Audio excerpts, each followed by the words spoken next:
Yeah. There we go. I don't know why it does this every single day, where it's like, hey, I'm connected to the correct microphone, but I'm not picking it up. Regardless, hello everybody, good morning. Look at all them emotes. Goodness gracious, Otter, you going nuts. What is this? Congratulations on getting first, though, my friend. Welcome in, Chonky, our resident noble lord, the landed manor dwelling individual. No one even knew it.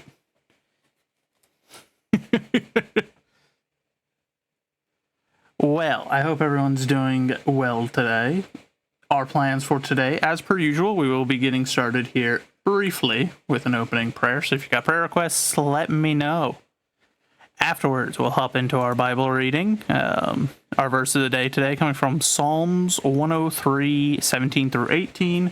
Then we're carrying on with the book of Job, or the book of Job, with 17. After which, we are playing probably some Total War. That's what I put on the schedule, so I should probably play it, but I'll admit to being tempted. Very tempted to play The Witcher, or one of the other games, but for now, the plan at least will be to go forward with what is on the schedule. We're also going to be discussing a little bit more the developing game idea. I've begun setting stuff up. Things are in motion. So, there's stuff going on. There's a lot of I'm kind of surprised by the sheer amount of different things I've got going on at once right now. I'm a little worried. I've got a lot of plates that I got to keep under control, but I think I can do it. I think there's success in our future. We need only to stay the course. That being said, I'll give it just another minute. If there are any prayer requests, let me know. Then we will get started, my friends.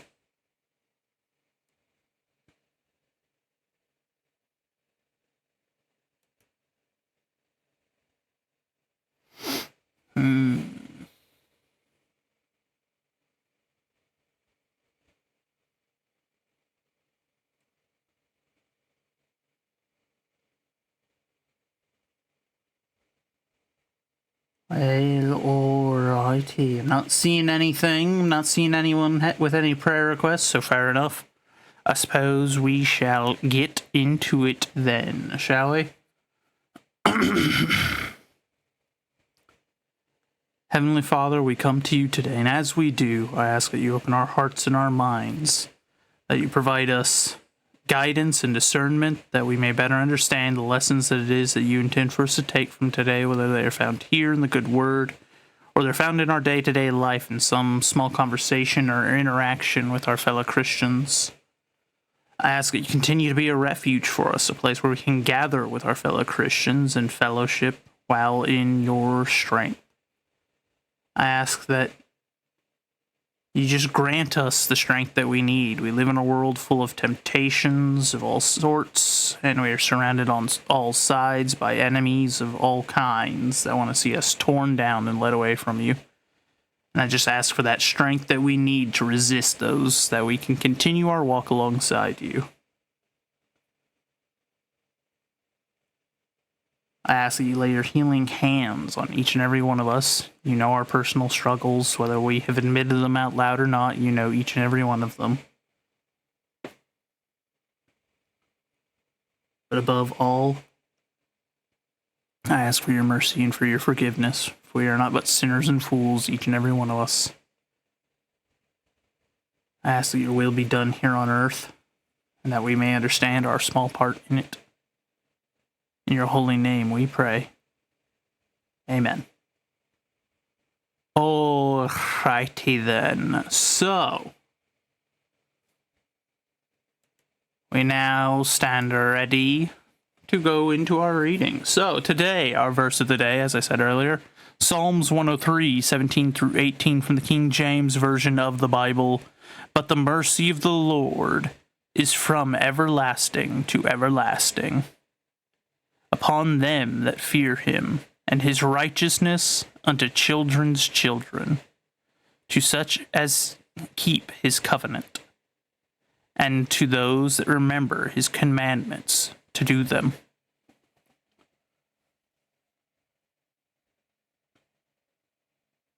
We are blessed by the mercy of the Lord. It's more than we deserve. That much is for certain. And it's a very simple ask on his behalf that we follow his commandments. I think it's a fair request. It's a good deal. It's a better deal than we ought to have. But we still struggle to maintain it. And we have to work on it every day to do so. Now, though, on to the book of Job, or the book of Job. Ooh, sorry. Big ol' yawn. So, and this is still Job speaking from where we started on with yesterday, him responding to one of his friends.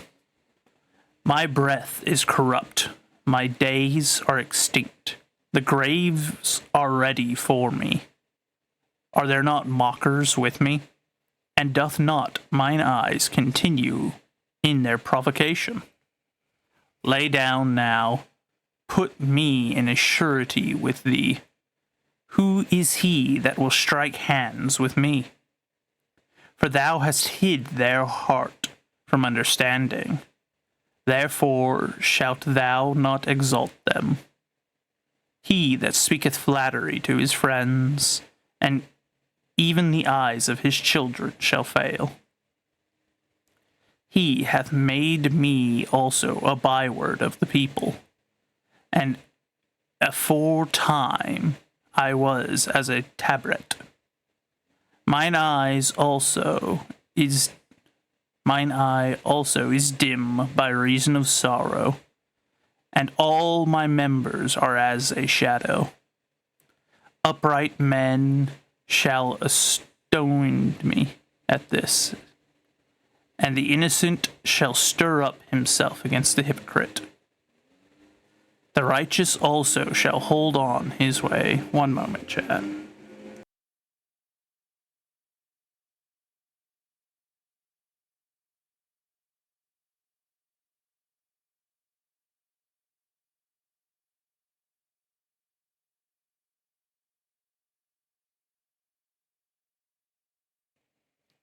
Sorry about that.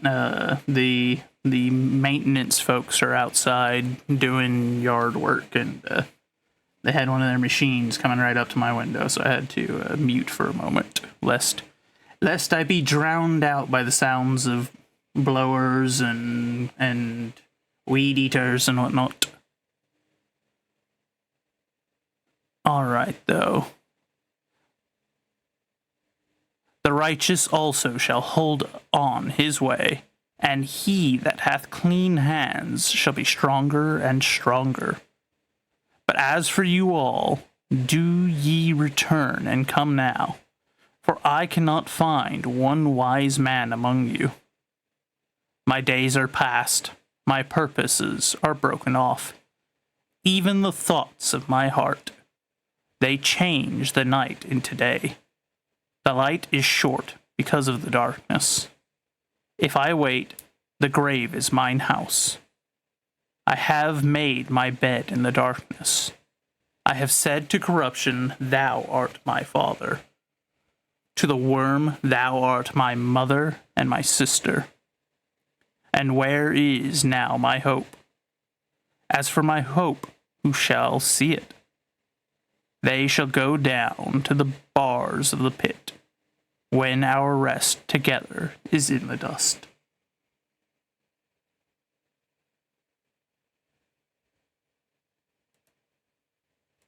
He's quite low right now, you can tell.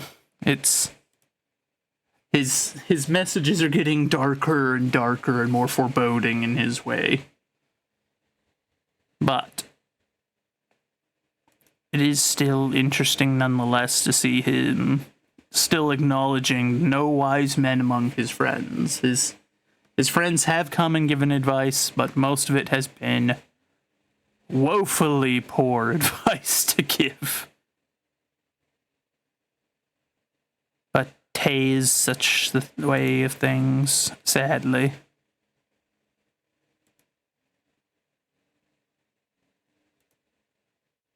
One moment.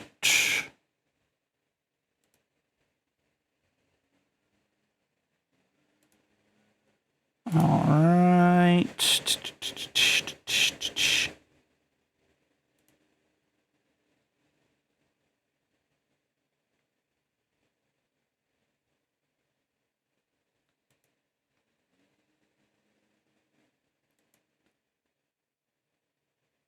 Okay, so there's a few different Total Wars, and you know what? I'm tempted.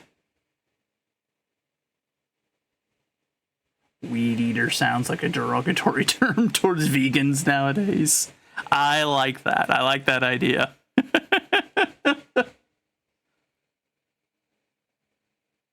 That is a rather funny concept, but I do approve.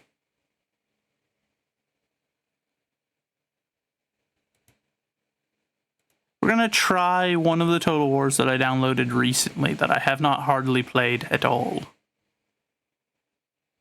But I'm curious to see how it is. It may be dog water, in which case we won't play for very long and we'll swap over to play something else. But nothing ventured, nothing gained, you know, and all that.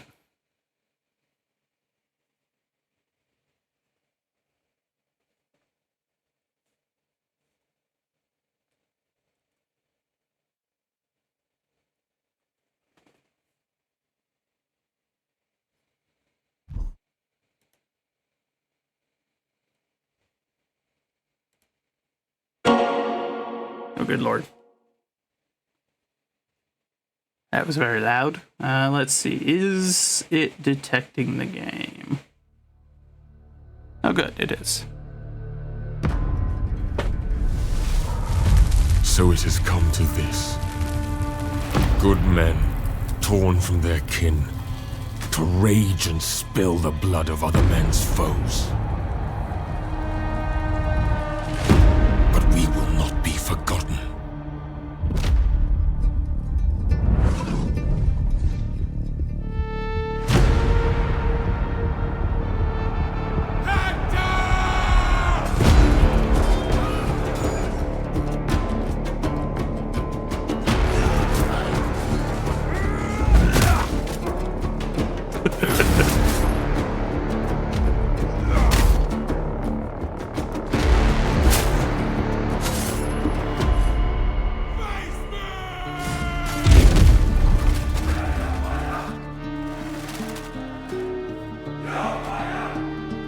Our deeds shall be known, even when our bones are dust scattered on the wind.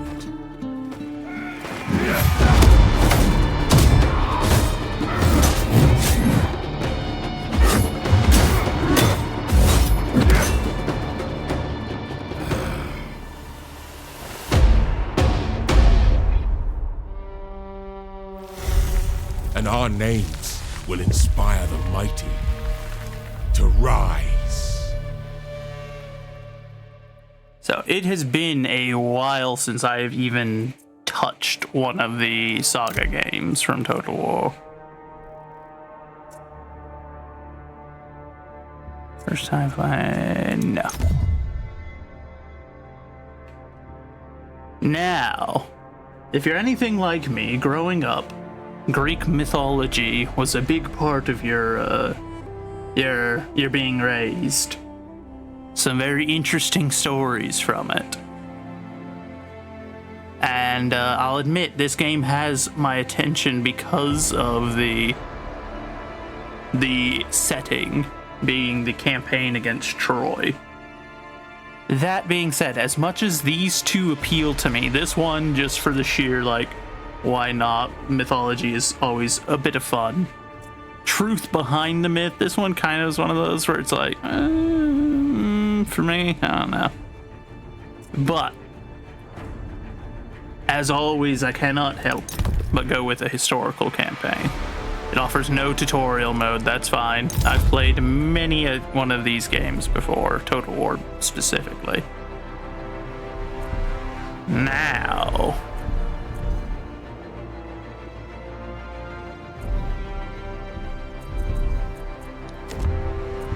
there's the Amazons, that I didn't know was in. Trojans.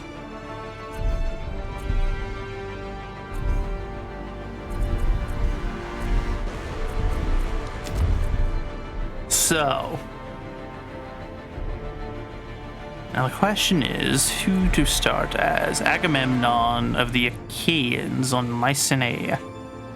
At war against the Trojans, as the war against the Trojans starts to gain momentum, godlike Agamemnon rallies the many disparate Achaean kingdoms against Troy, determined to raze the fabled city to the ground.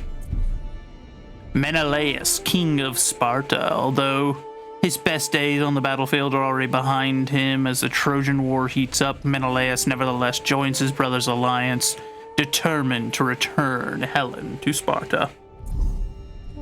Ajax, the warlord of Salamis, the great bulwark of the Achaeans, a fearsome and cunning defender whose prowess in battle is unrivaled across the Aegean. I don't like how they have this set up, it's kind of funky, but Odysseus, lord of Ithaca, shrewd and resourceful. Odysseus, ruler of Ithaca, is trusted advisor to the king of Achaea, and a brilliant diplomat. He prefers subterfuge and guerrilla tactics to defeat his enemies.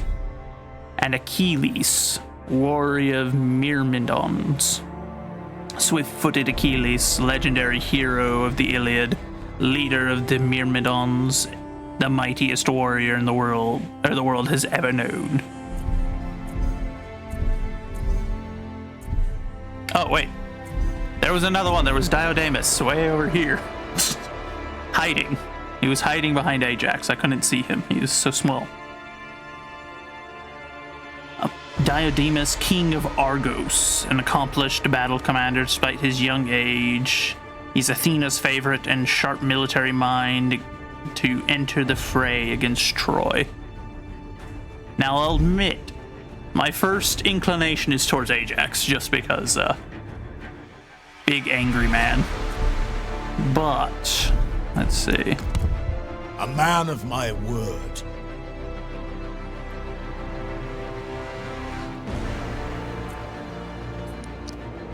I stand firm for my city. Oh, okay, I see now. Never bested in battle. So this shows us where each one is. Silver-tongued Odysseus. Only the strongest survive. Though wronged, I stand unbowed. Goddess of war, stand by me.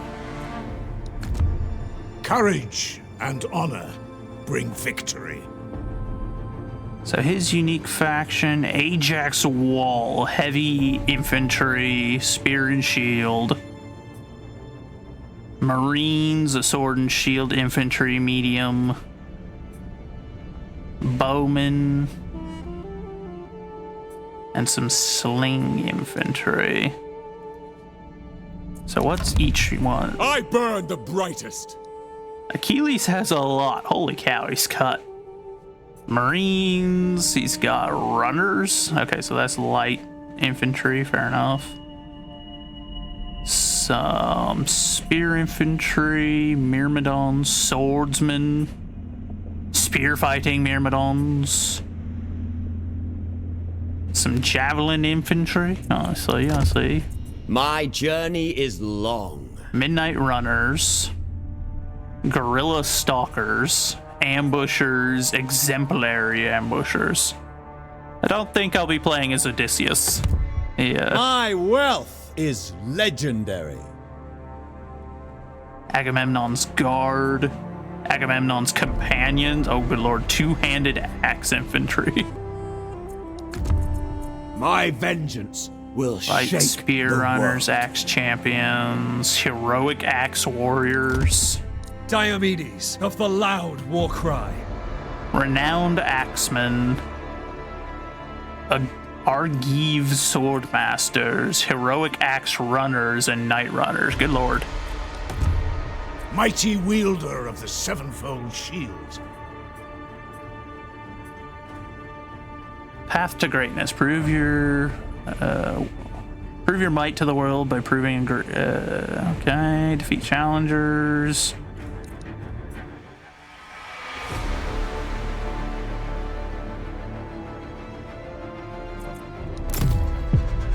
Why not?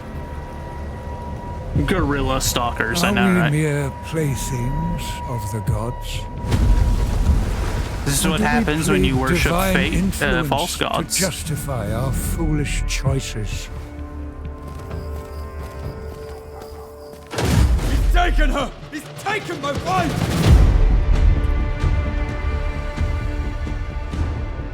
You've risked the safety of Troy. Troy is my home now. You have my oath, brother.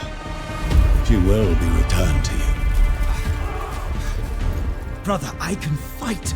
Go, seek shelter. There'll be plenty of fighting ahead. And this is why I could never side with the Trojans. Their reason for fighting this war is as petty as it gets. Helen's flight was a grave wound to Achaean pride. King Menelaus will have his revenge. And his brother will have his war with Troy, just as the gods intended.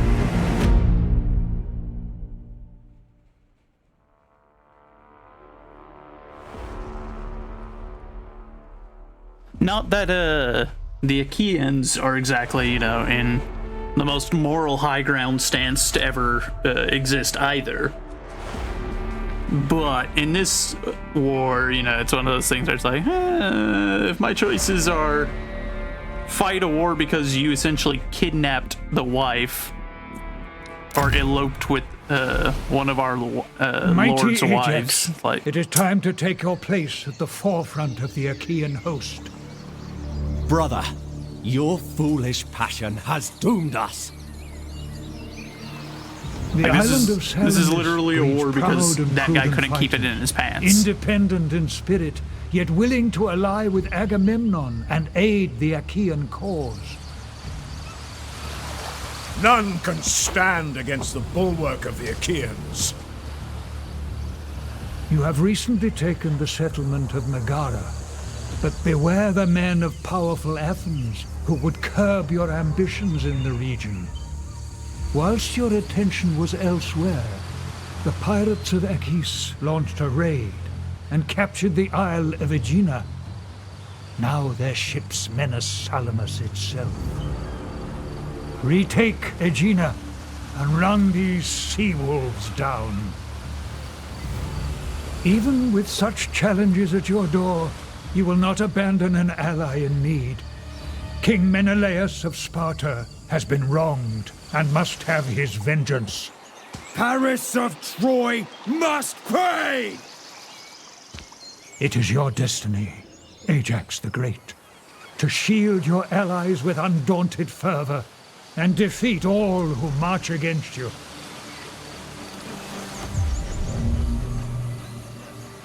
Alright, so how they play Salamis, the path of greatness. From humble beginnings in the shores of Salamis, Ajax the Great sets out to prove worthy of his name. Whenever he encounters a powerful challenger on his journey, he may face them in non-lethal contests of military prowess. If defeated, these paragons will acknowledge his might and rejoin his armies.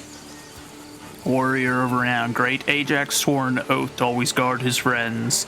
Ajax's strength against a rival is bolstered whenever they defeat an ally, and his renown grows when he completes objectives to avenge them.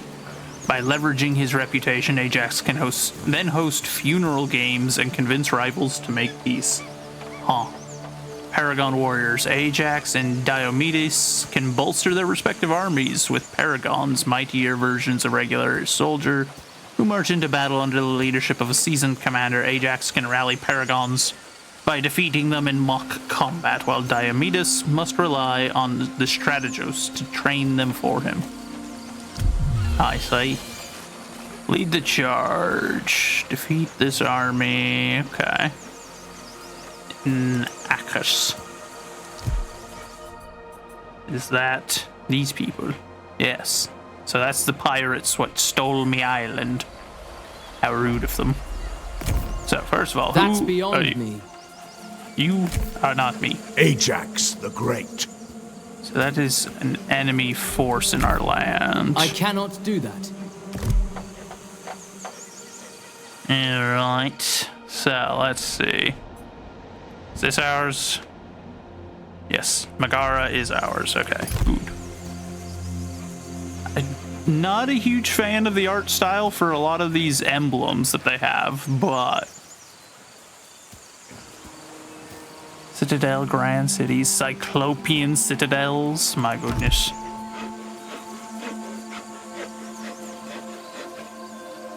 A Fletcher. A Master Fletcher, an Apprentice Fletcher. Oh my. Truly, we have a great selection here in that regard. So let's see. Craftsman huts, loggers' tents, woodcutters' lodge. What is that? Prearranged signals cut through the night. Oh, okay. So that's like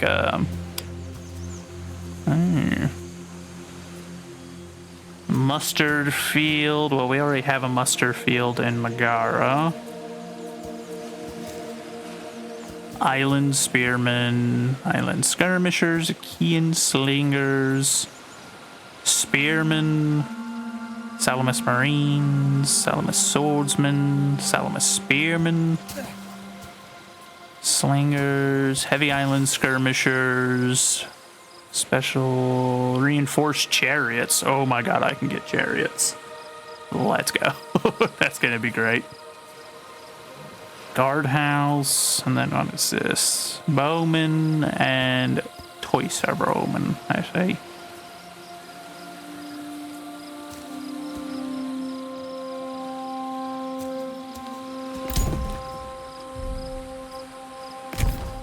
I never falter.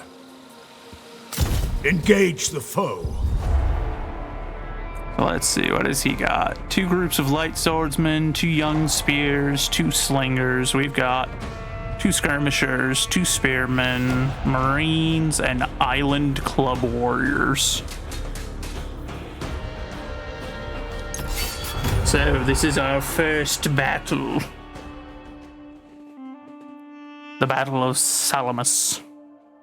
I don't know why he has a lion on his head, but so be it. I want to steal it, though. If I beat him, do I get to steal his headdress and then I can wear it?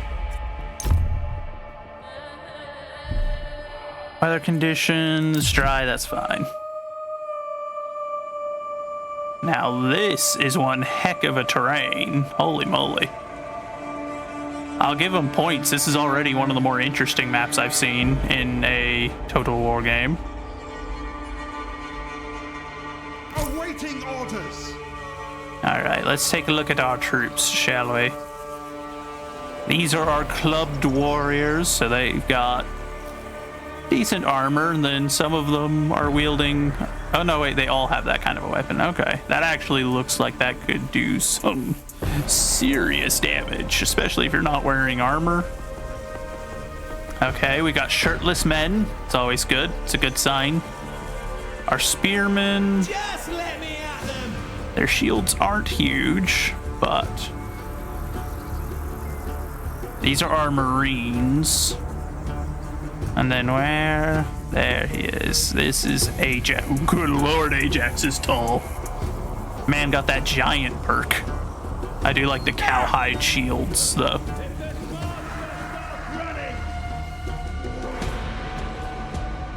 Alright, so let's see.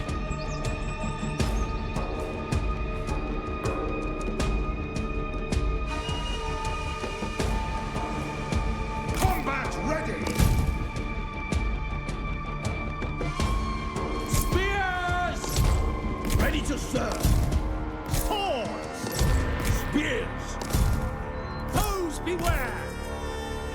Into formation now! Let's see. Into formation! There we go. That's what I wanted from them. Masters of war! Into formation now! As ordered! So be it!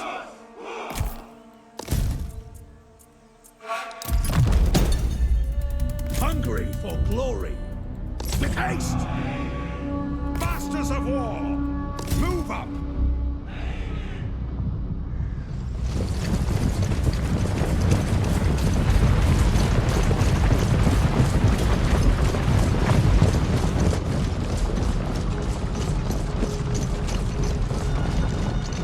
What is all this? How do I make? Okay.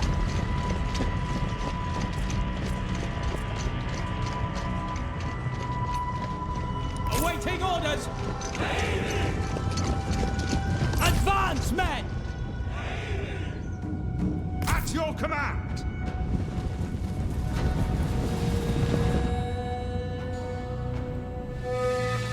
Onward! To glory! Combat ready!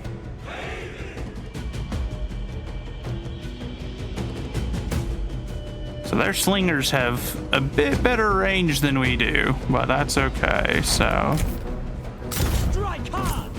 Strike hard!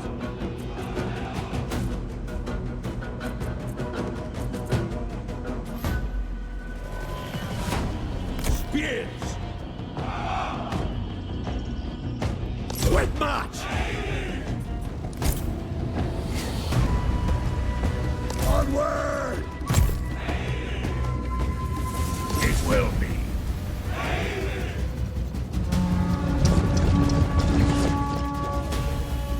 For the Achaeans! On the move! Hungry for glory! In good order! Agreed! Sons of Achaea! Spears! Foes beware! Let's see blood! Your warriors are losing heart. I can it's because they stopped retreating for some reason.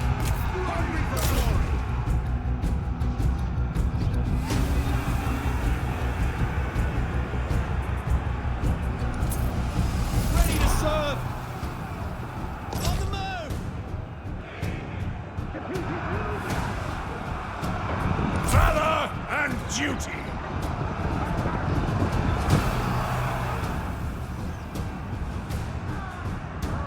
Alright, the club warriors are catching their slingers.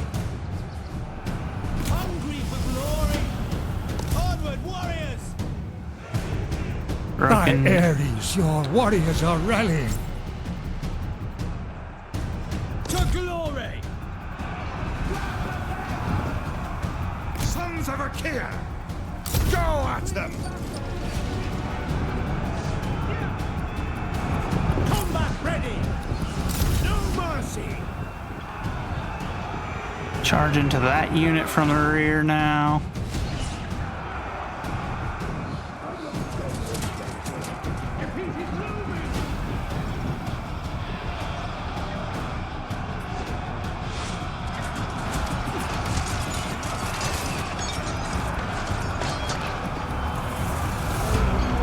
Swords!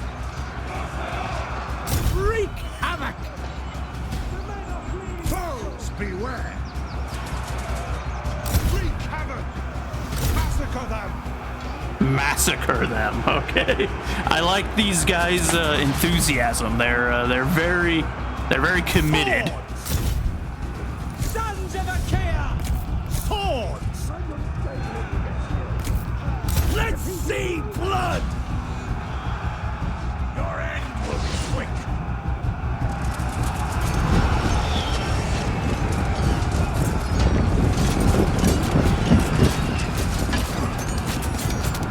I'll admit, it's hard to tell who's on whose side a little bit right now, except for I think the enemy are the ones with the crazy fluff on their head right now.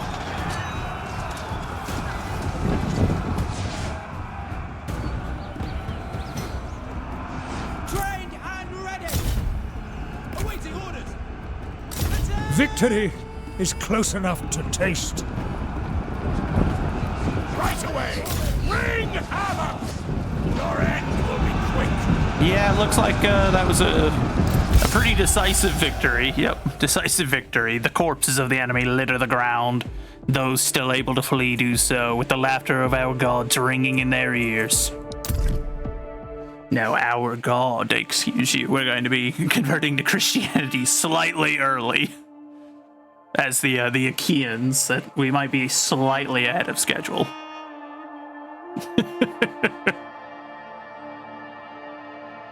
Yeah, that... Holy cow, those guys did quite well.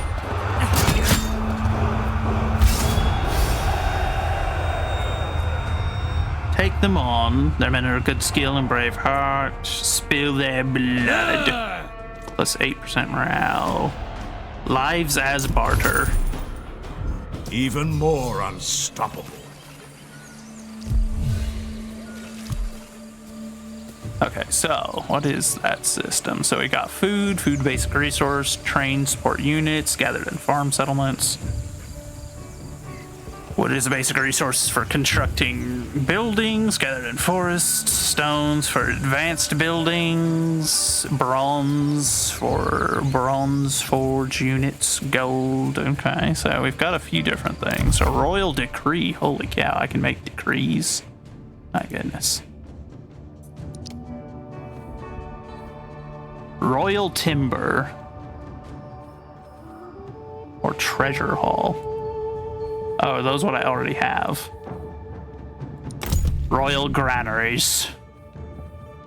We need to be able to feed the people. The royal granaries guard our people against famine and ruin. Expand them at once. Exactly. Wood shapes our weapons, carries our warriors at sea. Expand our timber warehouses at once. Treasure hall. Duty demands we honor the gods and our heroes with offerings of gold. Expand the royal treasury. Royal bronze, royal stone. I see. Let us toast this victory. Oh wait, no. Muster the troops. What is this? Maintain 12 units in total. Currently we have 7. Also ignore that I said maintain. I wasn't trying to woo there, but apparently I did not speak well. Administration. So let's see, what can we make? Food warehouses, Crier's Square, Vineyard, my god, Chieftain's Hall, mud brick houses. What is this? A maker's camp.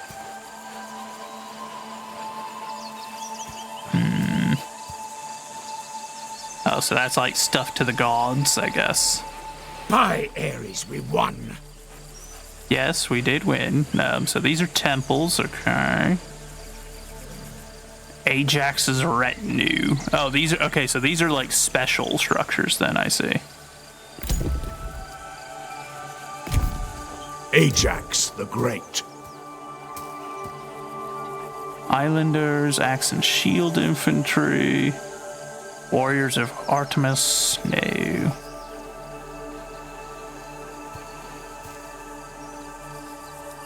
So be it.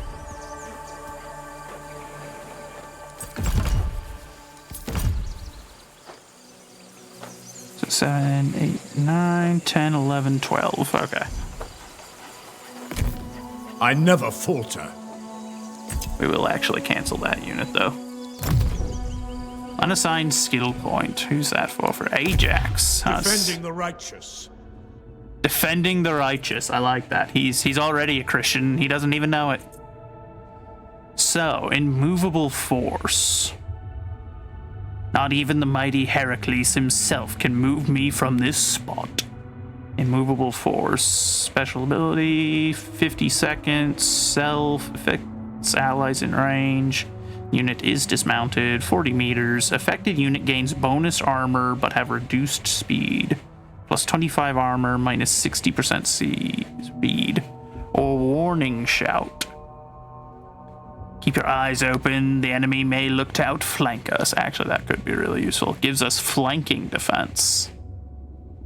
I don't like being flanked very much so far. Let's see. Radius or defense versus immovable force radius. So that just, I guess, increases the radius of it, and charge defense. So that gives us defenses against charging units. Still thinking immovable force might be a better option. Salamis Marine versus Island Club Warriors, Collectors, or Protectors of the People. This guy's got a... holy cow. Reinforced Chariots. Oh.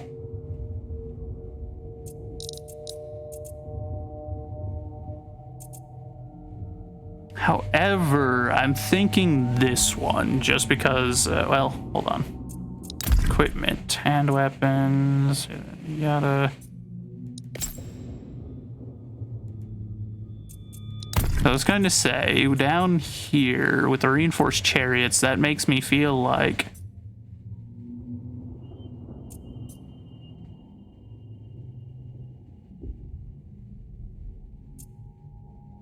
okay, yeah, so that's an ability, I guess, where we'll probably end up getting our... Okay, yeah, our bodyguard will become reinforced chariots. So, if we end up wanting to have that, immovable force would not work because you cannot be mounted. That is not a stipulation of Warning Shout, though, so... We'll take the flanking defense. That's a good item to have anyway. Hector of Troy, Mycenae, Argo, okay, Paris of Troy. A lot of Troys. We got Amazonians, oh damn. Wait, what's this? Your frames? Okay, well. I'm okay with having 30 frames a second at this point. That whenever it's this screen, that does not mind. I do not mind that one bit. Who are you, sir? Someone I'm at war with. I see. Okay, that being said, hold on. Options. Campaign settings. Normal cycle. Now let's put it to slow cycle. No battle time limits. Game settings. Default run.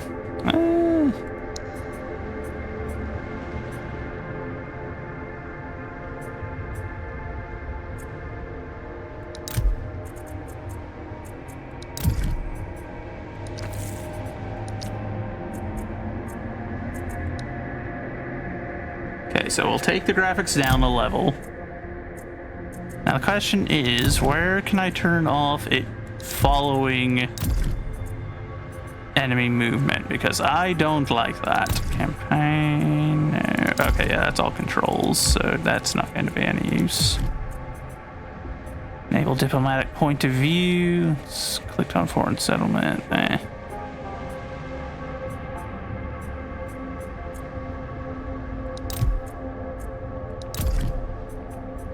Am I missing it? Am I just looking over it, perhaps? I wonder.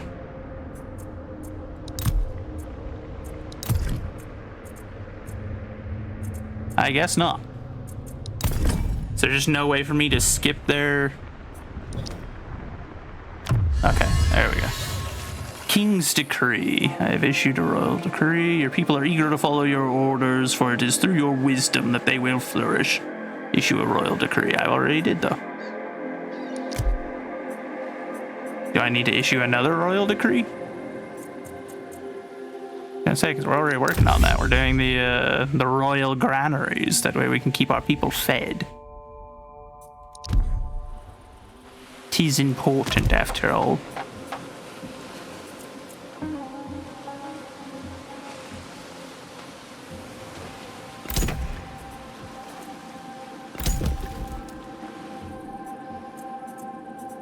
We'll let our men finish growing the force back up.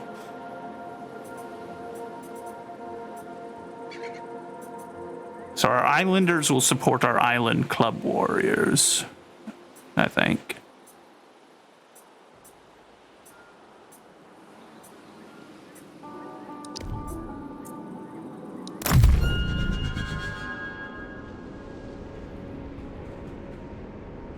Okay, so we do need to get Agagina back. Or Agina. Don't know. We need to get it back. Colt to level up out there. Laying the foundations. We already started constructing buildings. Armor gained. The Great Salamanian Helm. Hey. So is that Ready something? for war.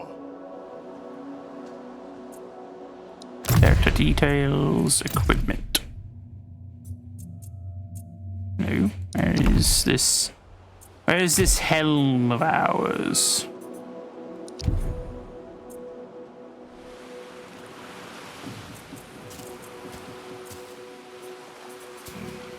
Make yourselves at home. I guess I should have foreseen that we could have benefited from that sooner, I suppose, but oh well.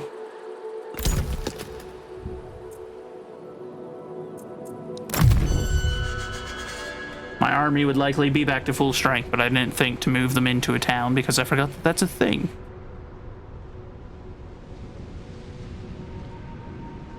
Who are you?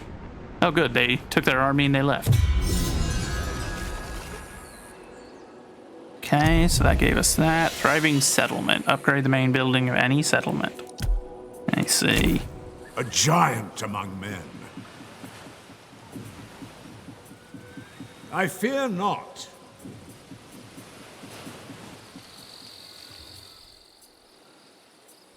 We will wait one more turn.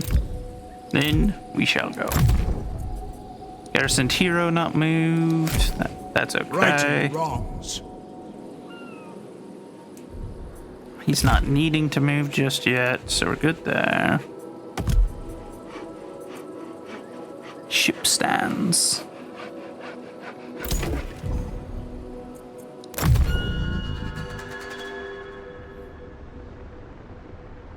Now I'm curious what this is. What's this about? Oh yeah, we're below 30 frames. That's okay.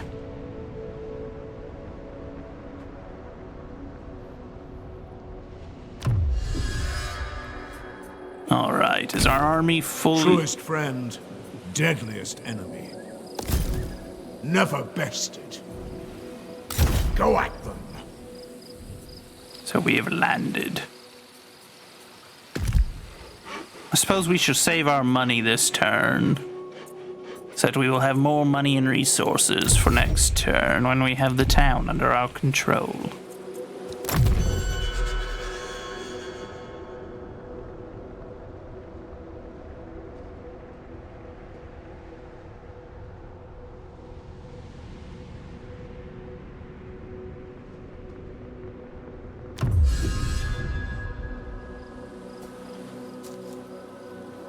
Okay, we now have sandals. I don't know how we...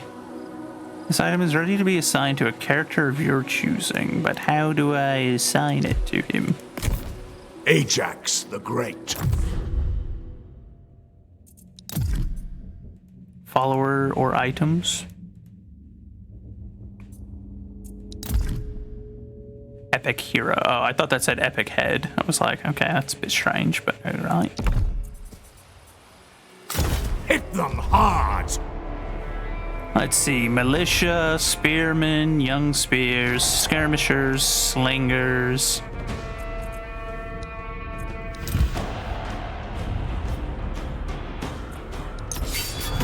Why not?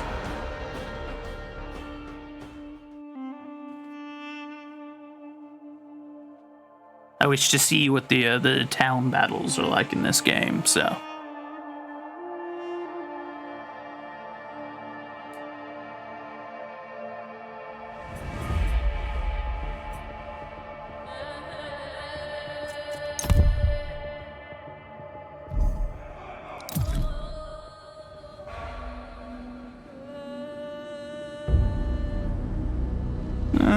the the villages are still a little disappointing, I won't lie, but so be it, I suppose.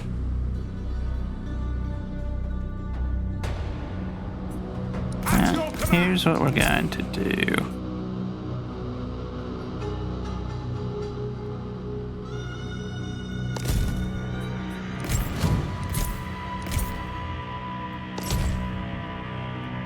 For the Achaeans! Break the lines! Right away! It will be. Charlie!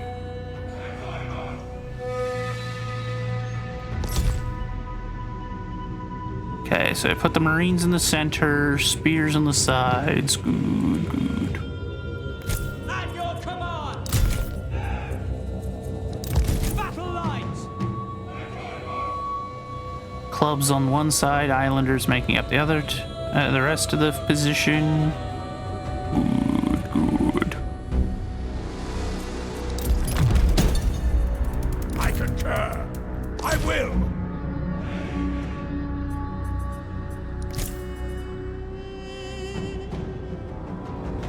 To glory! Got militia and skirmishers on this side. Good stuff. And then our main army is coming in over here. I like that our men just kind of push through the fence. There's a fence there, they don't care, but...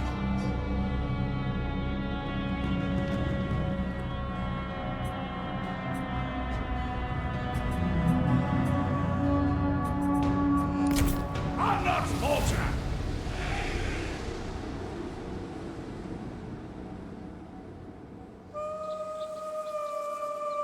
They've put barriers of some sort up on that side, fair enough. It's an ambush! On double time! For the Achaeans! Valor and duty.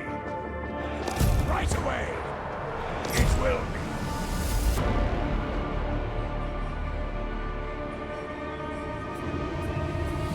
Ready to serve!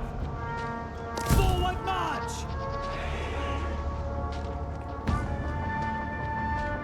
Trained and ready!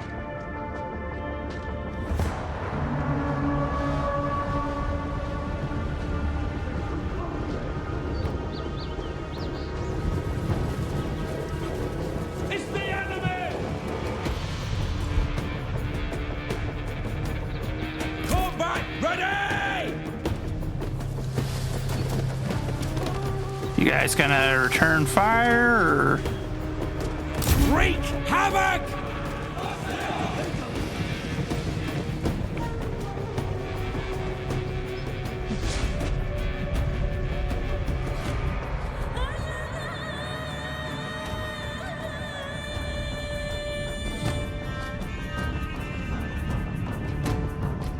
For the Achaeans! No mercy! Wreak havoc! Charlie!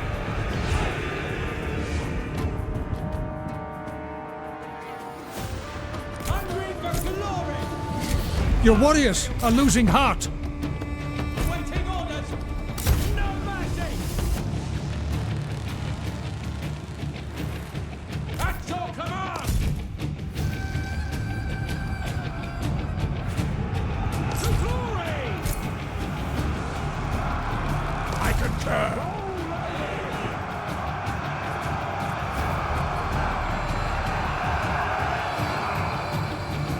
Your hero is under attack. No surrender! Your end will be quick. Ready to serve! We push!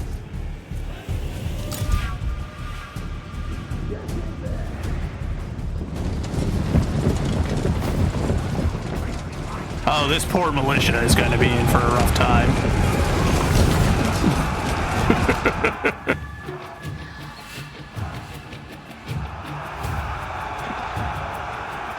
Ever courageous. Swords! Destroy the foe! Spears!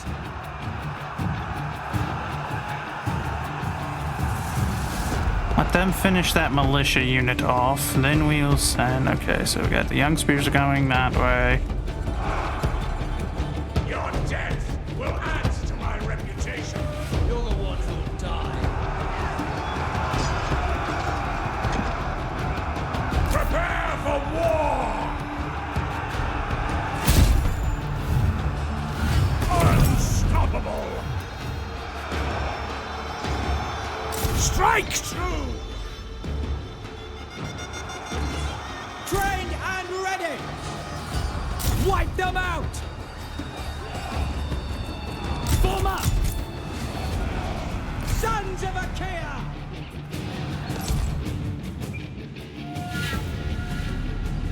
Wreak havoc! Finish that unit off as best they can. Massacre them!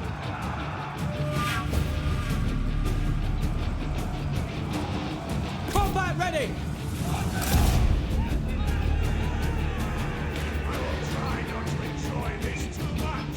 Call that an insult. Hungry for glory? I will! Attack!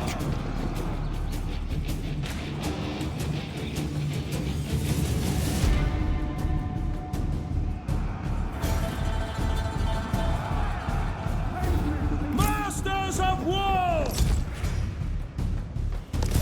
Quick march! Victory is close enough to taste. No dawdling!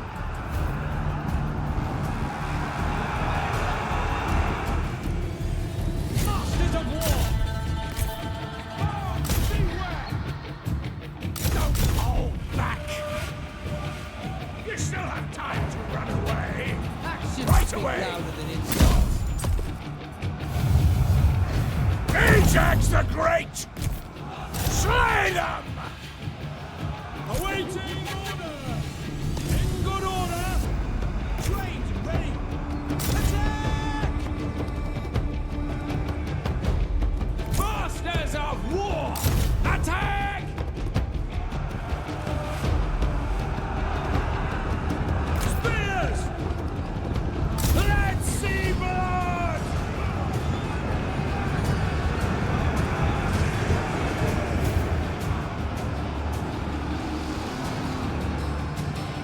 You'll soon be crying for mercy. The words of a frightened child. It will be spineless deaths. Surely I concur. Awaiting orders! Let's see blood! These skirmishers AI is not very good, I won't lie. They're not doing very well at the orders that have been given them. Double time! Swords! Strike on! Ah, we can end the battle now, fine. So be it. Yeah, they took twice as many casualties and lost. Glorious. Victory is ours.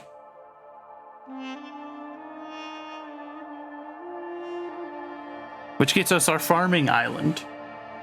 So we'll be able to better feed our troops. And our people in general. Ooh. Shanked him in the back.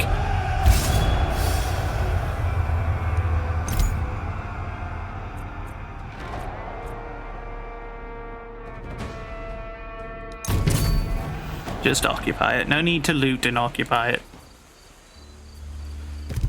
Be This unnecessary. settlement boasts its own paragon. If your renown is high enough, you may challenge them to combat. Defeat them, and they will serve your cause.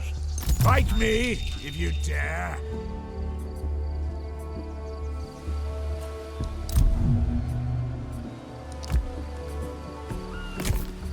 Ajax the Great.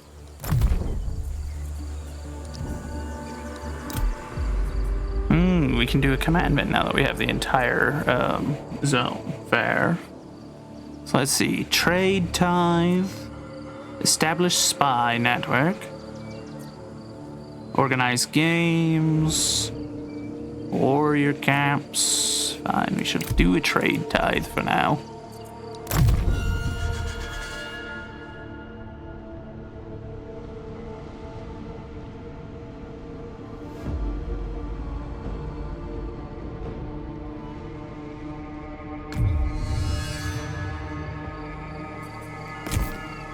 bulwark of the Achaeans.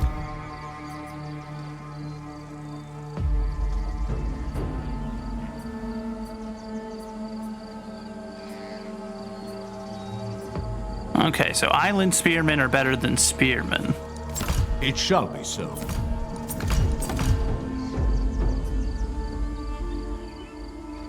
So be it. Then we will begin to train island spearmen that we may soon have a better army.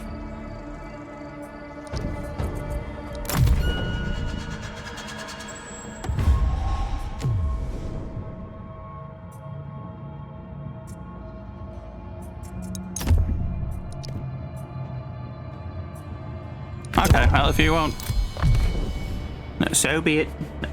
I don't pay for defense. If you pay someone to not attack you, then you're only buying yourself time. So, I shan't do it.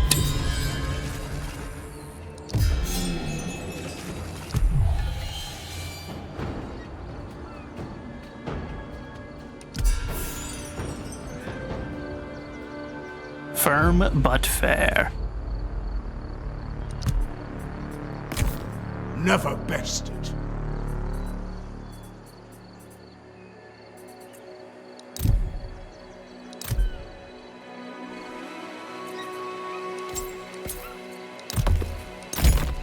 Defending the righteous.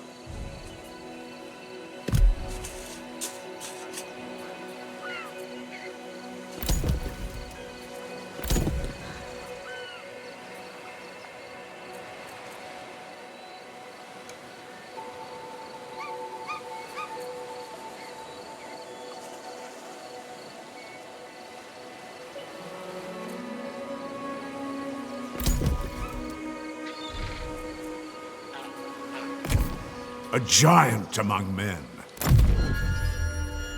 Alright, so that should give us enough troops once we have that last set of spears ready. Then we shall go and we shall deal with this paragon of theirs.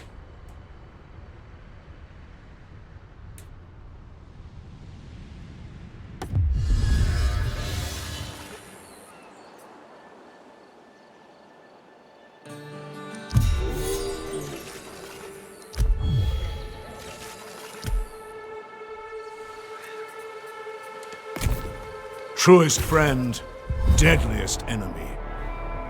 Light spearmen, spearmen, young spears, slingers, ooh, chariots. Okay, I want to fight him just for that alone, but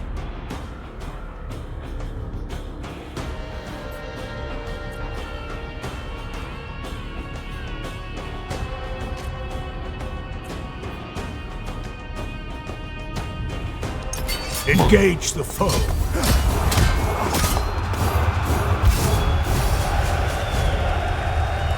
nobody lost anyone. By Ares we won. I see. A paragon defeated.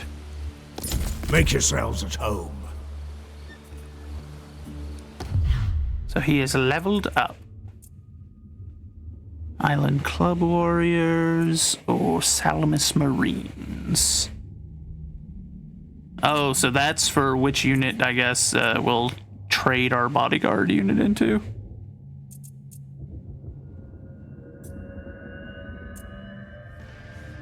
Epic Hero unlocks Salamis Marines as bodyguards. Good morale, reckless charge, sword collector, spearman slayer.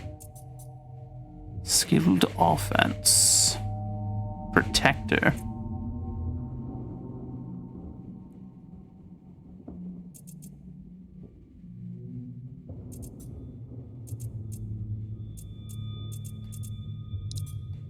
Oh, okay, wait, hold on. So I have a high enough level that I can just jump straight up to these. Ooh, good, good. I was going to say, our current unit seems to be just fine. Island Spearman. Poor attack, though. Oh, wait, we've got 2 points available, though, so we could potentially...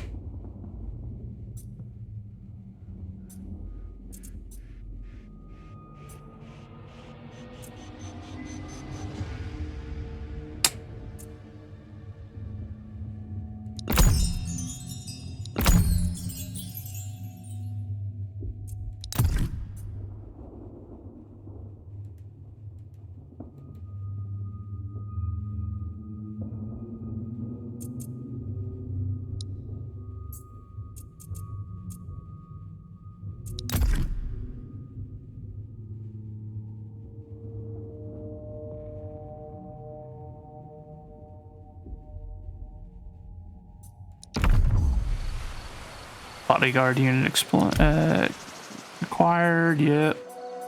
Renown increased, so we are now more well known across the Aegean. Glorious.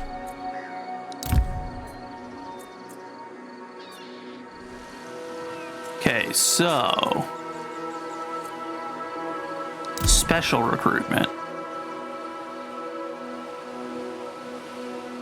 What is special recruitment? Instantly recruit powerful special units into your army. Are expensive to acquire and maintain, but have supreme statistics along with unique abilities. So the dutiful Apharius. Light, good defense, larger unit size. How many men do they have? It's just 90 now. Don't really know if that's really anything to write home about, but fair. Local recruitment, so that's just based off of our normal recruitment stuff. Fair enough.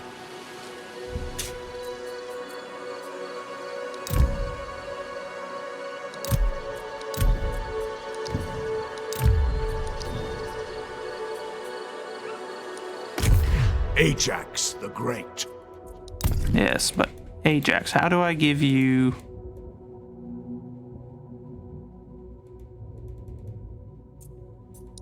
Is there a place where I can even view the special stuff that we've gotten so far?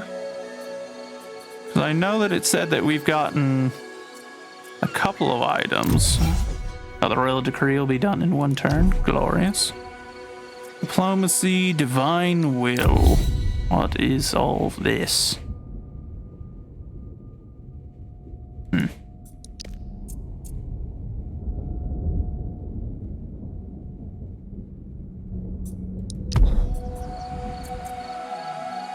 Objectives, treasury. No, that's our wealth and whatnot.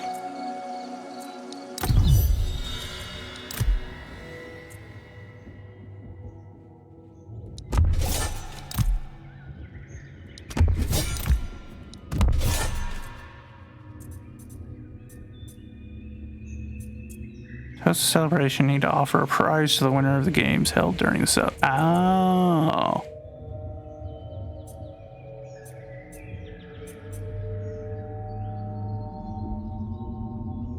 So am I like risking this stuff then by putting it up? Okay, then we're not going to do that, but path to greatness.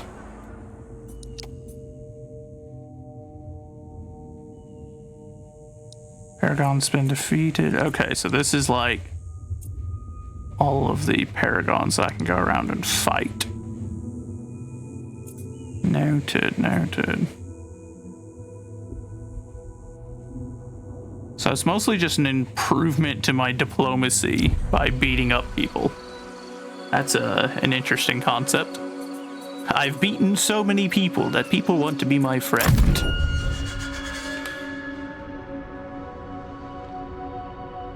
Alright, I believe we're still at war though. We're still at war with that, those pirates. So we need to figure out where they coming from. That way we can go beat them up.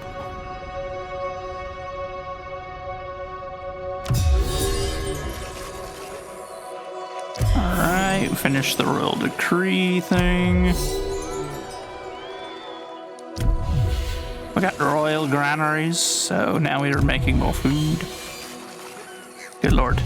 Good lord.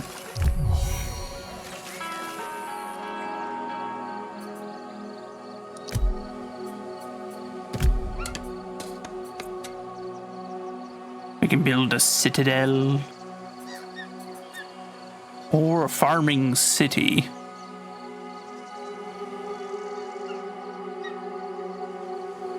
Might not be a bad idea to be looking at, but...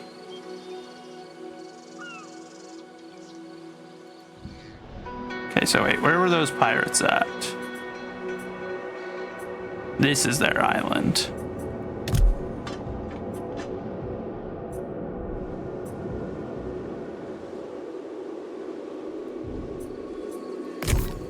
I never falter. Oh, we can make skirmishers now. Just as you say.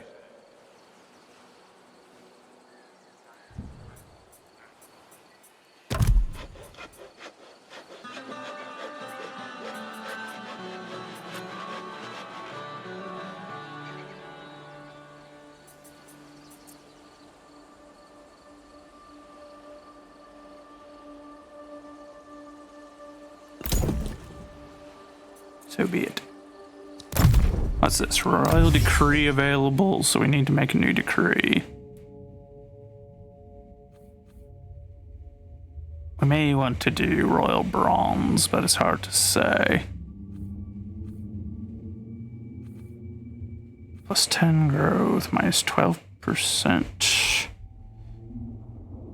It's 8% to recruiting infantry, 8% improvement to battle speed of all unit. Good lord. But I think we will go with the bronze. We need to secure our supply lines first to make sure that we have enough materials coming in to maintain a powerful army. As a standing army is one of the most powerful things we can have. I probably should have done stone, but bronze, well, no, we need to do both of them, so we'll get around to both of them eventually. But for now, that'll get us moving towards having bronze coming in, and then we'll secure stone next.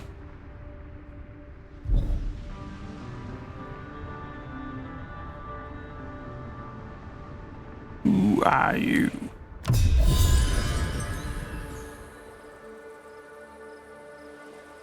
Shielding the weak. An emissary from a friendly faction arrives with a cry for help. Their people have been crushed and disgraced unjustly before the gods. Their surviving warriors, too ashamed to return to their wives. The insult cannot stand.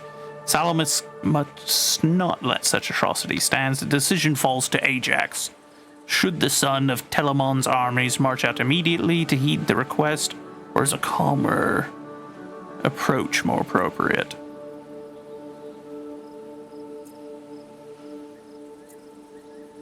Isolation mission.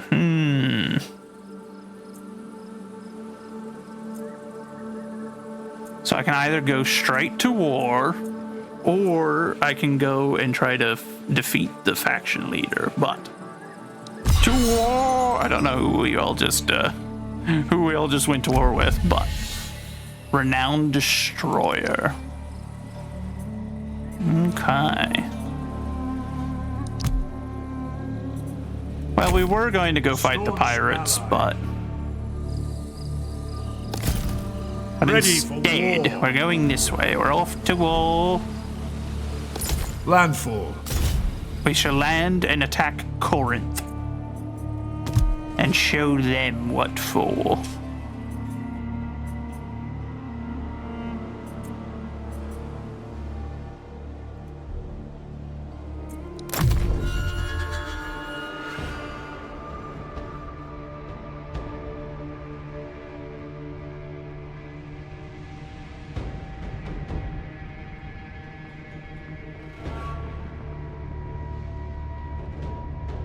You're not someone I'm at war with, are you? No, I don't think you are, but... Bulwark of the Achaeans. Wait, hold on. I thought we were at war with them. Oh no, we're at war with these guys. Go at them. Don't worry, Corinth, I'm just marching through. No qualms here. Oh, and I can still hire that Paragon unit, even though I'm like over here.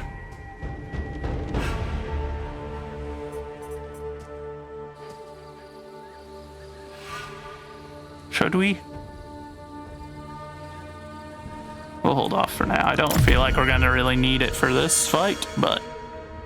Okay, so these two settlements are the ones that belong to the enemy. I wish it would have told me who I was fighting on behalf of. Who am I responding to, you know? I am at war with those people. Darn it.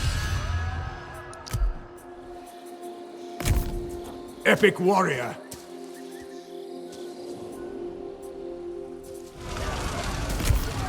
I cannot do that.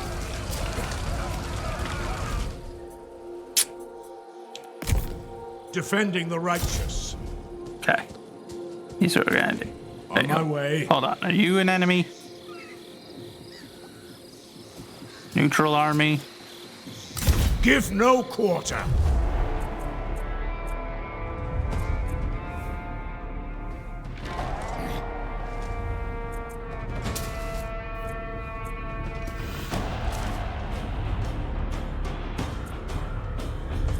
So let's let's see, what do they have? Island Club Warriors, Islanders, Light Spearmen, Young Spear, Bowmen, Renowned Slingers. So be it.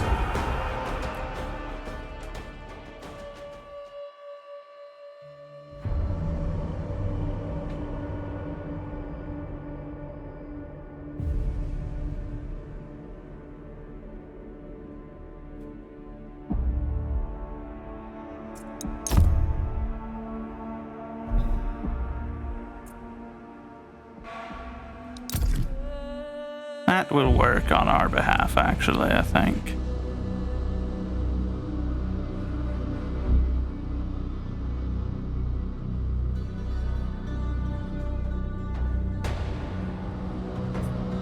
Spears! Ready to serve! For the Achaeans! Hungry for glory! Right away! It will be. Alright, so here's what we'll do. The mighty!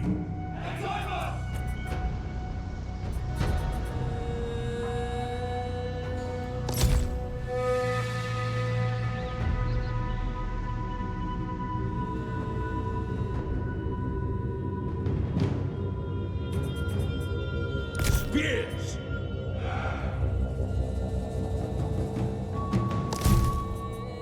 Trained and ready! Masters of war!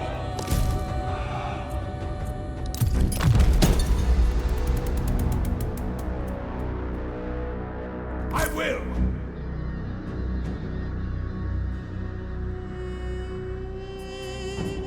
Spears! Onward, warriors! Hungry for glory! Forward we go!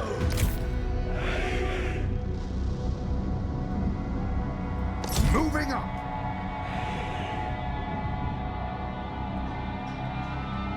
Charlie! I concur! Right away! It will be! Ready to serve! At your command! Sons of Achaea! Move up! Sons of Achaea! Onward! Spears! In good order!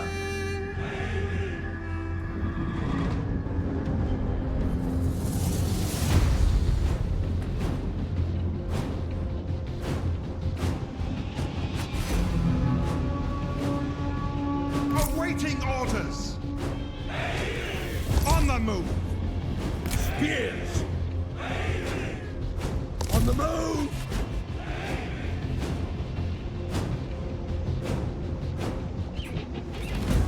Hungry for glory! Forward we go! In good order! Advance, men! Here we go! Oh yeah, these guys look a little bit better equipped than the other spearmen we have. That's good. Bring up the ladders! Foes beware! Attack! Onward!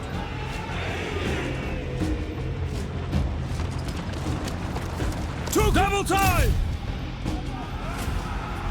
Ready to serve! Your warriors have spotted hidden foes. Ready to serve! Spears! Let's see blood!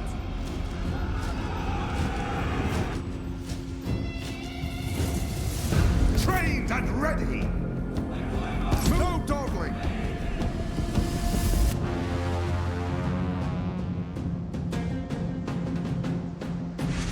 I will! Charlie!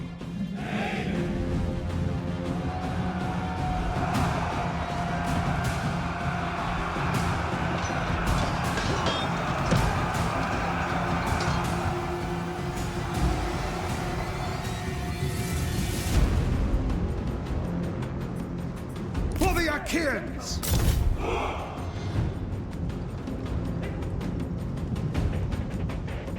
I concur!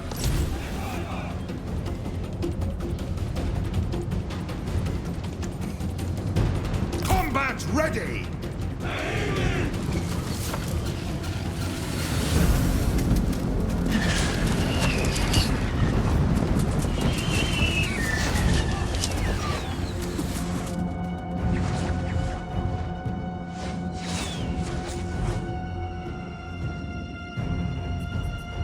Spears!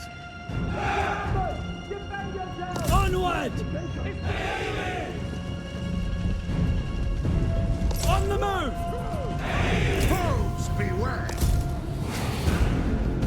Forward we go! To glory! Foes beware! One of your units has no more ammunition. Spears!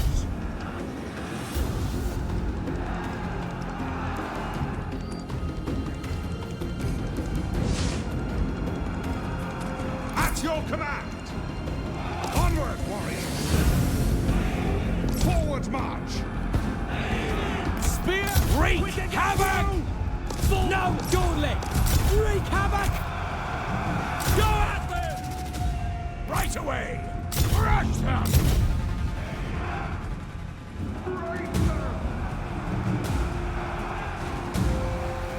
Spears! Onward! Move it! Hungry for glory! Your hero is under attack.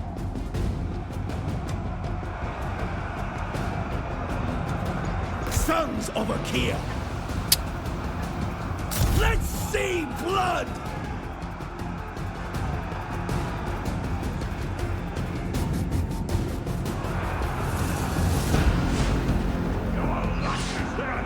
At your command!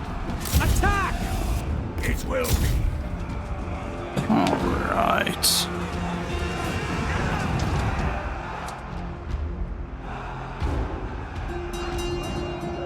Sons of Achaea! On the move! Victory is close enough to taste.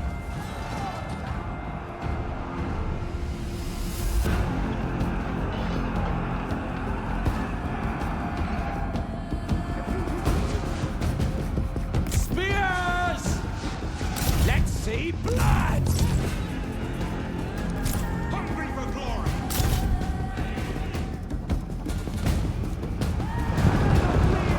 I will!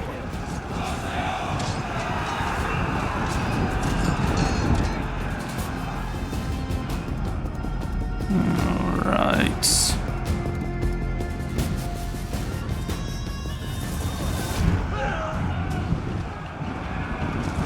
Be their deaths!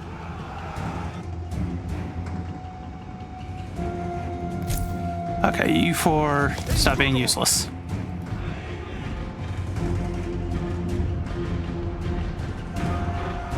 No fear!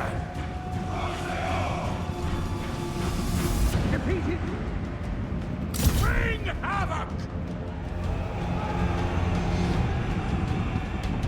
Spears! No dawdling! Your warriors are losing heart. Well, they need to calm down.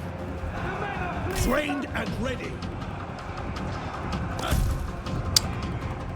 Fine. So be it.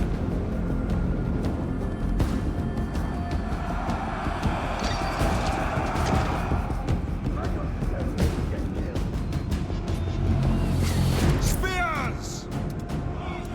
Moving up!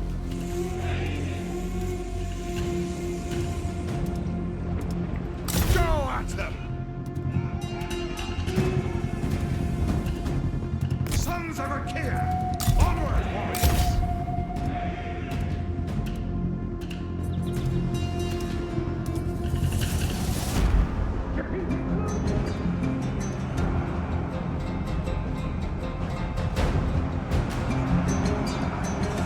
That spearman unit Your just needs to warriors hold are out a little rallying. bit longer.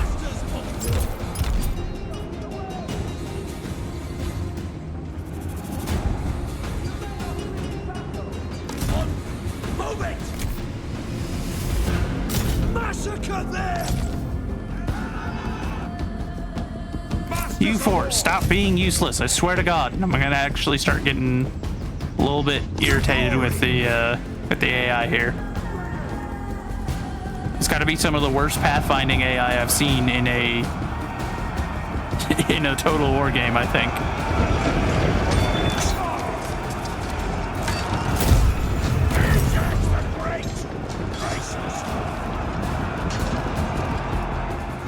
You will soon hold the enemy's victory point. Foes, beware! Combat ready! Strike hard!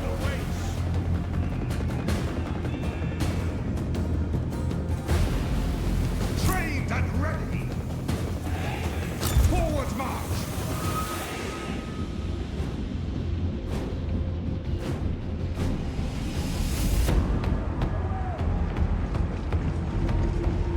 Don't hold back!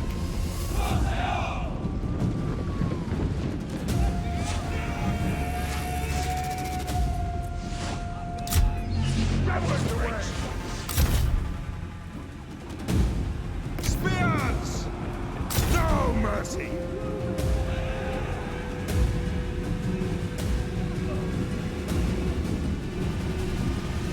Prepare to die! Valor and duty! The enemy has lost a victory point.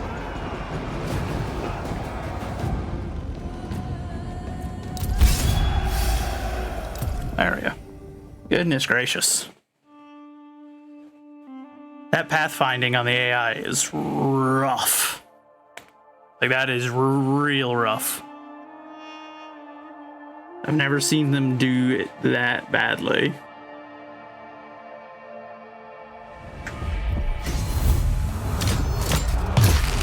Like, you basically have to micromanage your troops to where they need to be, because if you don't, then they just...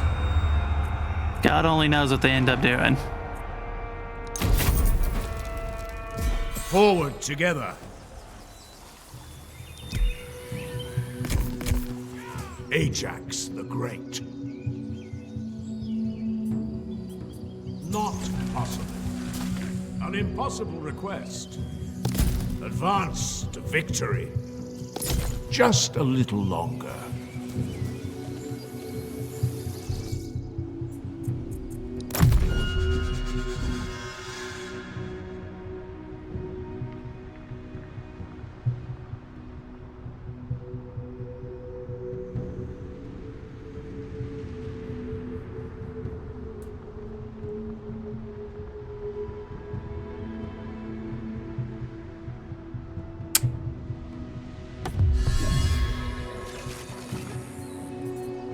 Yeah, that's Akis. They're about to be crawling all over my forces.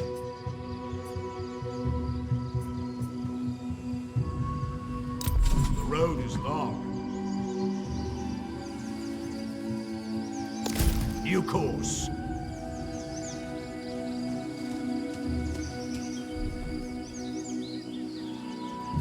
Not so hasty.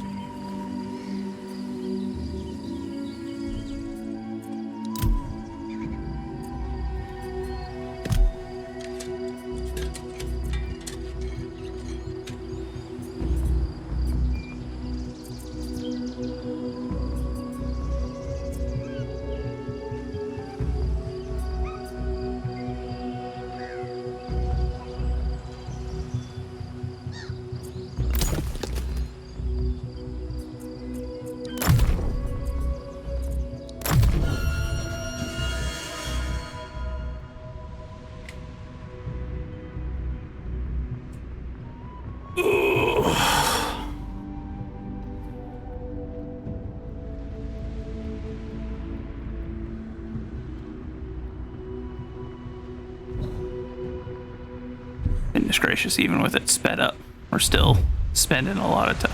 Oh, son of a...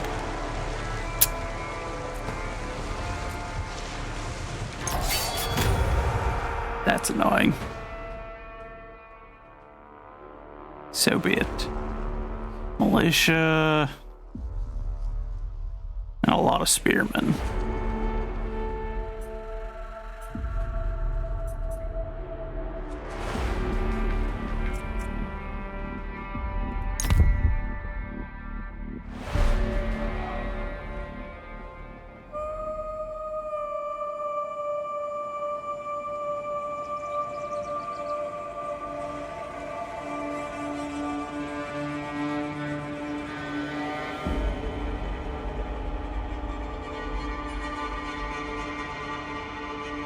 Oh, that's the edge of the map, son of a gun. That would have been a perfect area. Force them to have to come fight us up a hill, have our ranged units over here. That would have been great.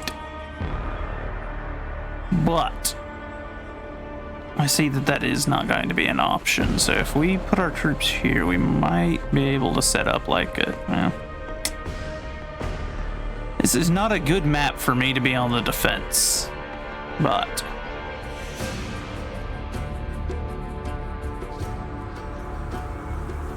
I suppose this will have to be our best bet, is defending this position here. Or we can limit their larger number advantage. Spears!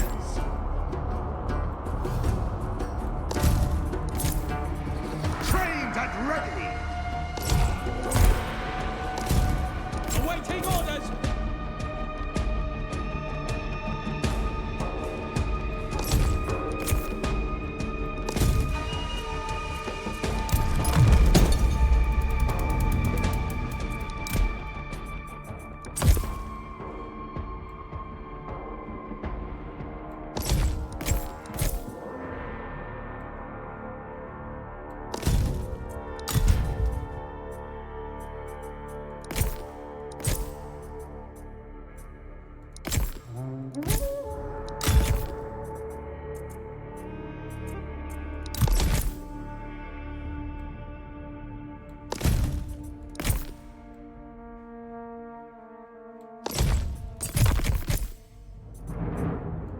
Come on, game.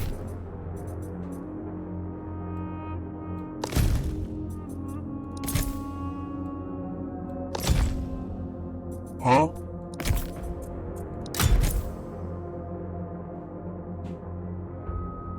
Well, thank you for the follow, Trampa. Or Tramper? I don't know how you'd say that name, to be honest. But I appreciate the follow, my friend. How did you find us?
Alright, everybody needs to be hauling butane. With haste! It's an ambush! Defend yourself!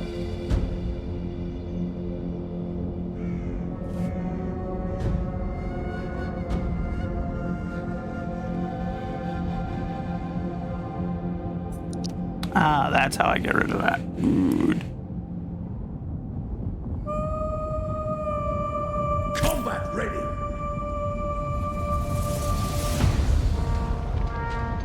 Awaiting orders! Swords! On the move!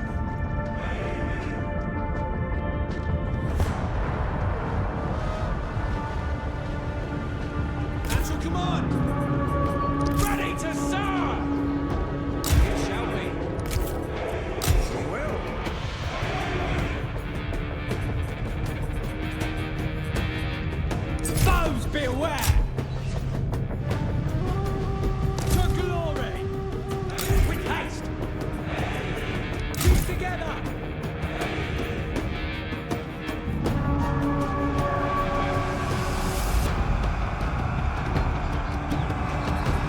The foe has sighted your hidden units. I will! Right away! Spears! Swords! Wipe them out! Awaiting orders. In good order! Sons of Achaea! Advance, men! No dawdling! Your hero is under attack. Massacre them! Awaiting orders!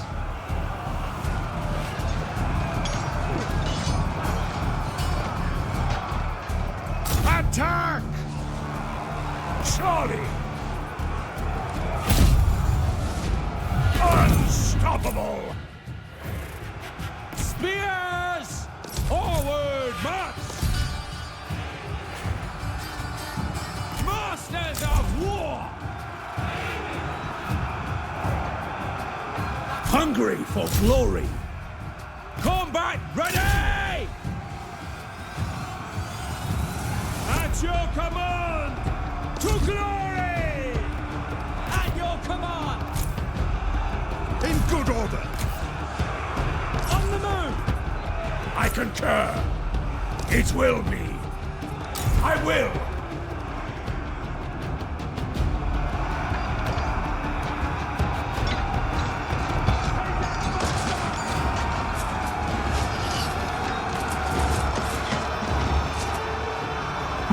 Right. Hungry for glory! Ajax the Great! Ajax the Mighty! Foes beware! Right away!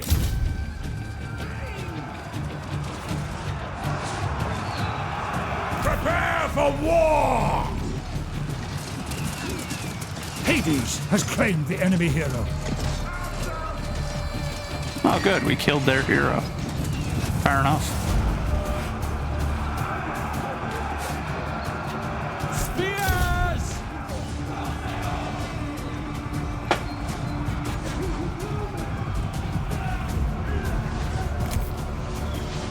Let's see blood!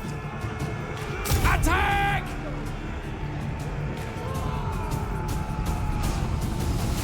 For the Achaeans! Let's see blood! Ah, the enemy has broken and run. You know what? We'll take it. That was a battle where the auto-resolve predicted a total loss of all my troops. Instead, we lost 140 men and drove off the enemy.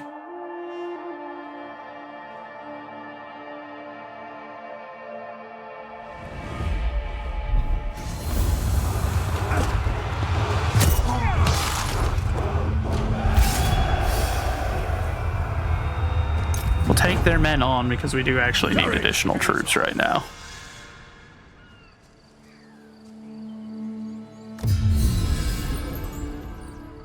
Roaming bandits.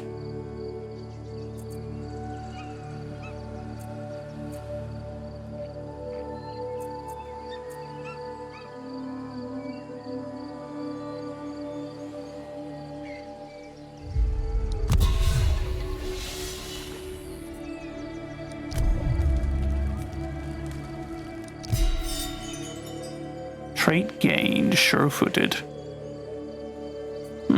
Fair enough.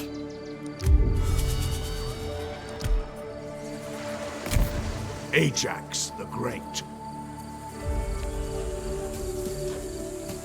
Landfall. So we shall land in Salamis. Ready for war. Start recovering our troops. And then next turn we will we'll tear him a new one.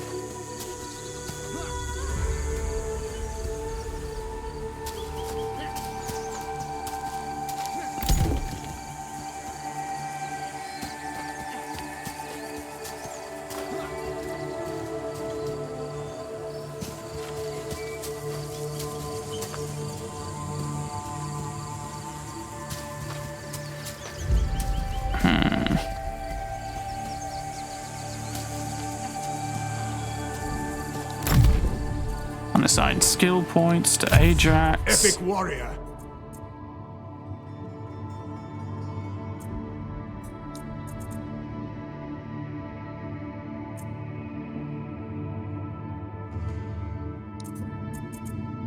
Might of Salamis, plus 5% to the melee of all infantry. Grants fatigue reduction. Ooh.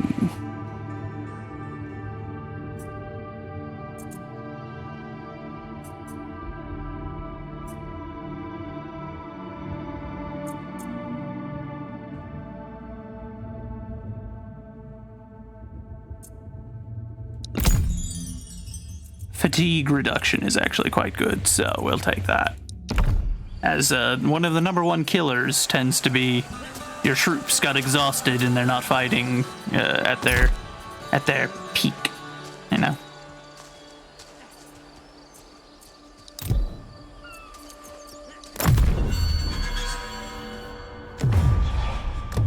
A single barter, wood for stone. That's acceptable. Thank you, Agamemnon. I need stone, so I shan't turn my nose up to it. A single barter from this guy from before. Now he's just asking for a straight payment. Nope. That's not how that works, bud. I don't just give you money. Money is for maintaining my area. What a fool. What a little fool he is.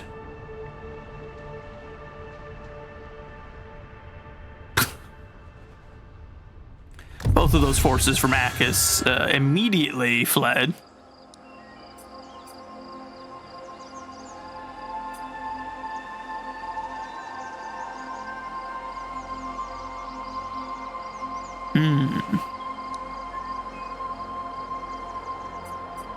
Okay, how do I cult level down? Oh, no. Anyway.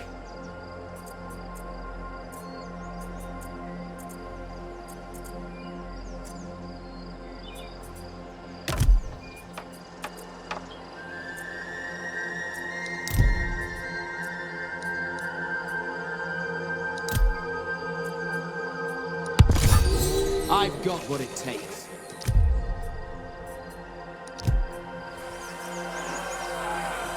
Off we go! I never falter. Righting wrongs. On target every time.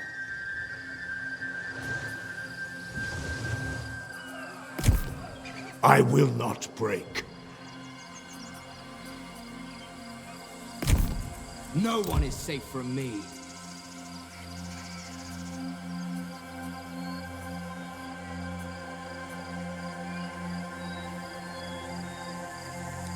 Got it.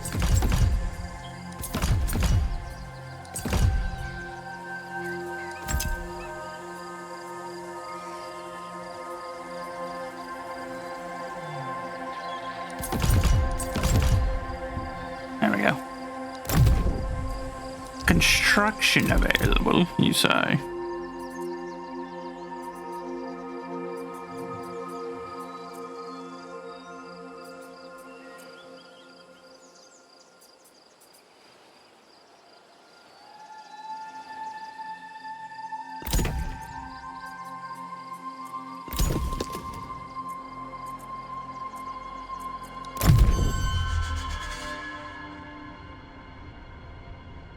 Prophecy of Doom.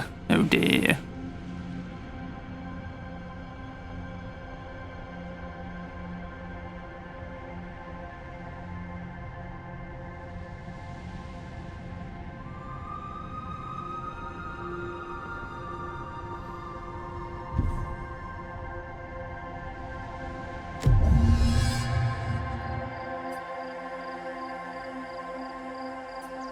All right.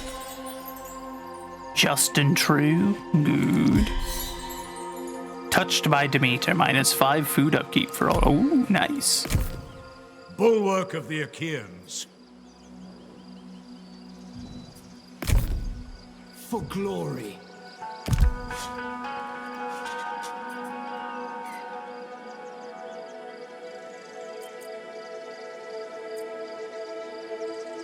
A bower could be useful, but...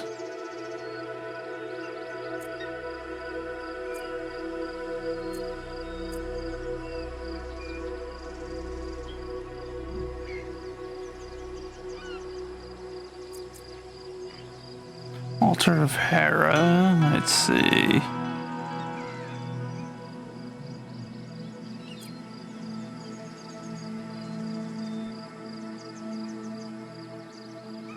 Minus 5% construction cost to everything. Good lord.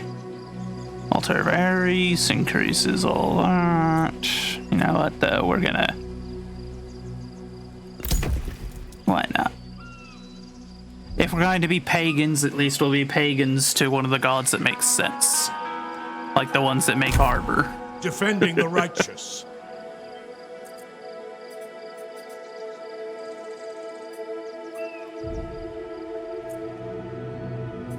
One more turn, our troops will be back to full. And where, game?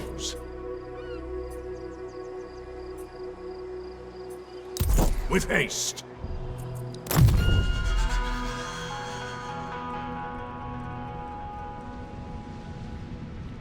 Man, everyone's just using Prophecy of Doom against each other, and I'm just kind of over here like, yes. There you go. See, that's a good deal, bud. Finally. He kept coming to me with like just the worst offers. Finally wisened up a wee bit and was like, oh, well, maybe I actually need to offer something worth money rather than just being like, hey, give me money. Surprise, surprise. My response to being told, give me money tends to be, nah.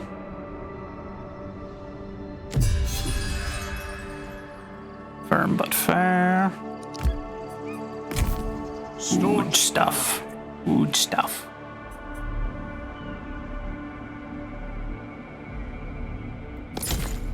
Lord of Salamis.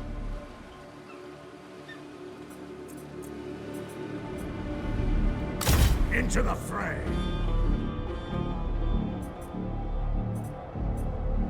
Okay, so they've also captured this island. So they've got these two. So we'll attack Dryalpus first, and then we'll go for Mariopia. Start securing us some island holdings beyond our starter island of Salamis. I'll win or die trying.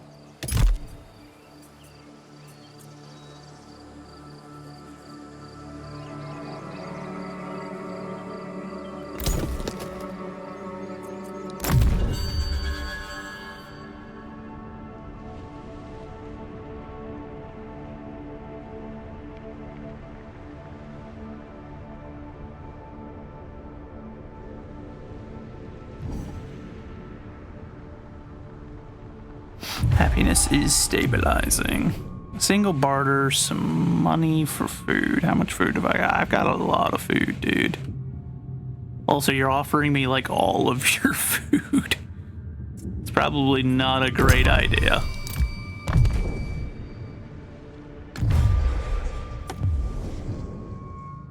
Ah, so now that we're showing up, suddenly he's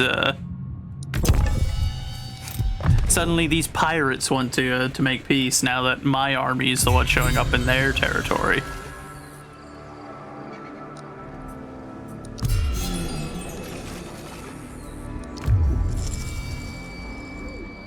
Motivation critical.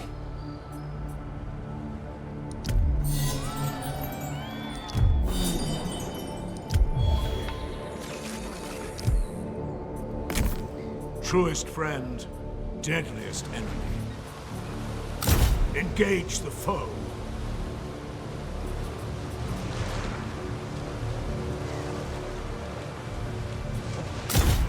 Go at them. Hit them hard. Begin an encirclement. Fighting fit. No rest yet. Let's make war.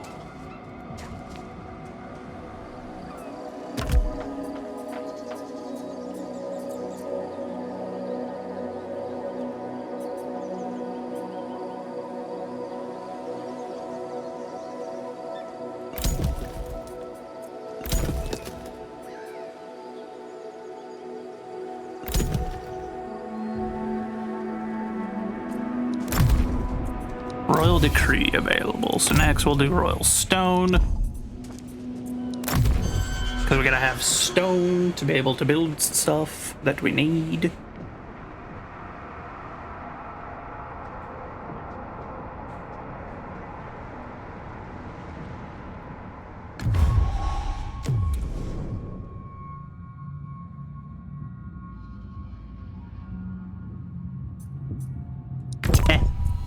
I don't need that much food. I've got plenty as is. We're making a profit, so people keep offering me poor trade deals. Operation of Dread. Oh dear.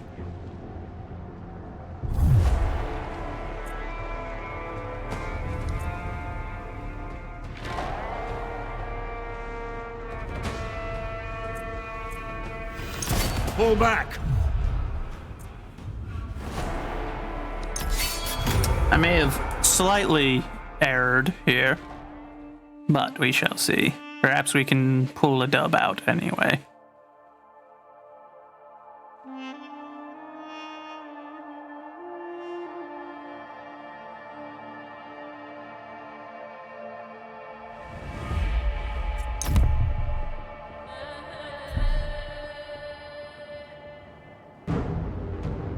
Oh, actually, this is really good terrain for us. This is very favorable.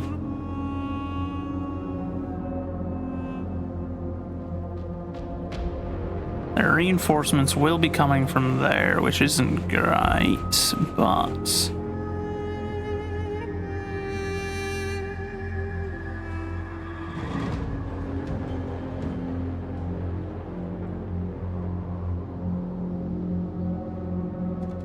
I think here is our best bet.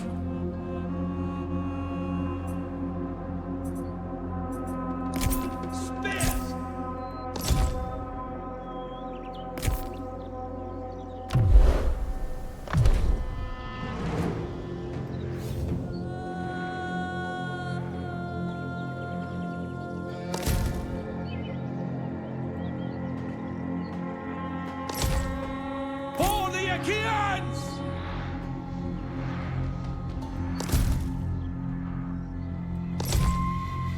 Spears!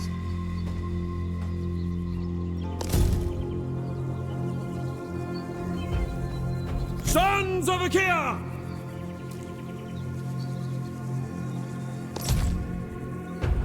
Foes beware!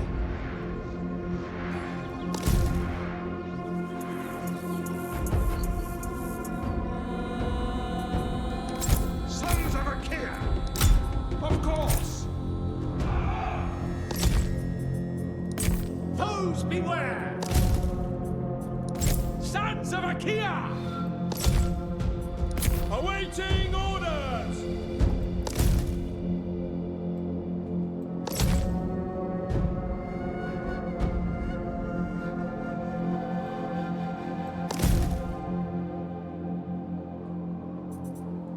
Spears! Ready to serve! Spears! They don't have enough javelin. Hungry for glory. Spears! I wonder, actually, for here. I have to defend this position as well, as much as I don't want to defend this position. Ever courageous! As our best bet's going to be over here. Trained and ready!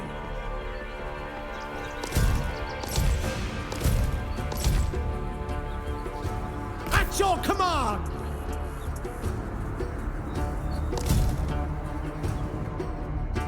Trained and ready!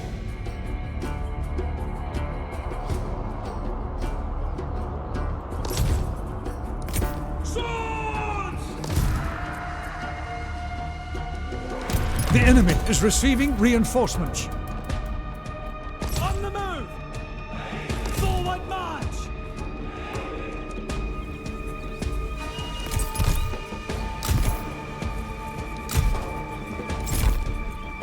Hungry for glory!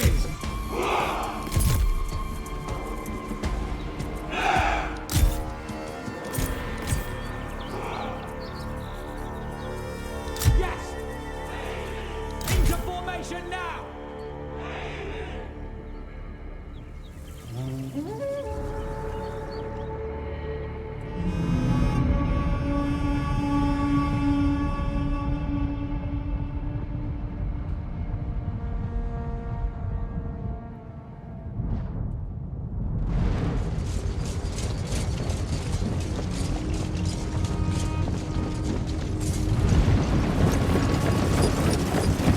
The men of Salamis are cowards! Are we now? Well, we'll see if your talk is enough to get you through the day, shall we? There's certainly enough of you to where you should have a chance of winning, but we'll see about that.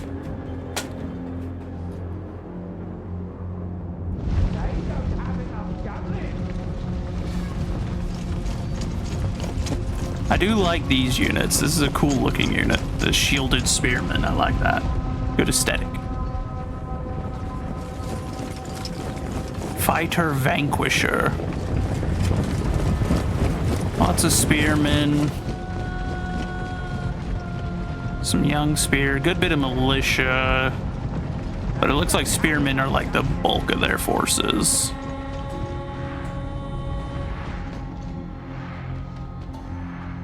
For the Achaeans! To glory! Moving up!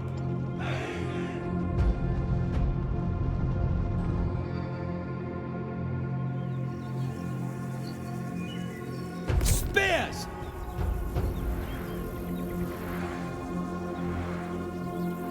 Forward we go!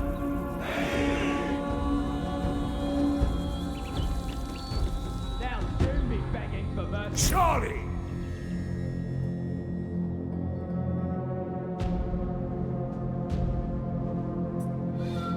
Hungry for glory!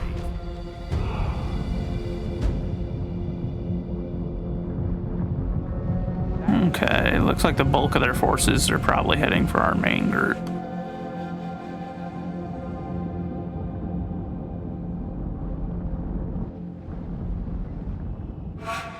Which is acceptable in my book, but We can take it!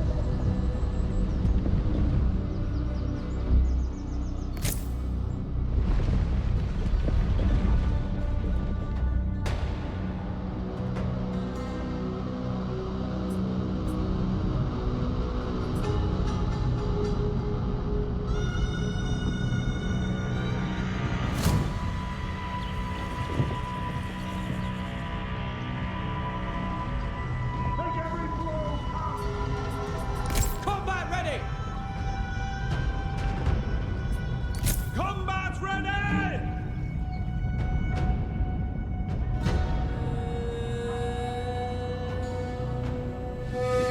okay, so they're sending a small contingent to fight our spears by the look of it. But it looks like most of their men are going to have a go at our main line over here, which is fine by me. Spears! Onward! To glory!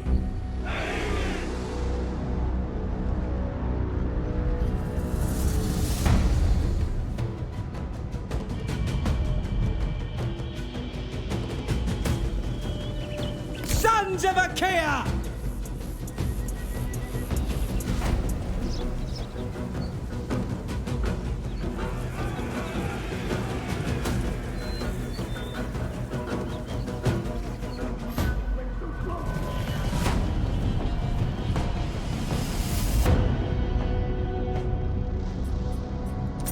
Masters of war! Swords! On the move! The foe has sighted your hidden units. No mercy! Ready to serve!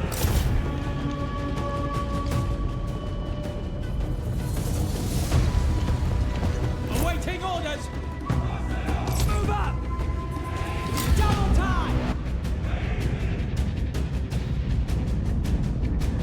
That caused some good chaos in their units, so we'll accept it.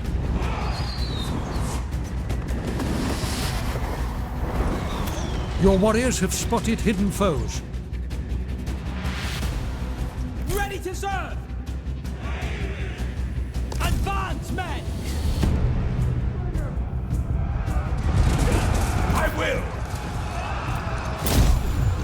Ajax the Great!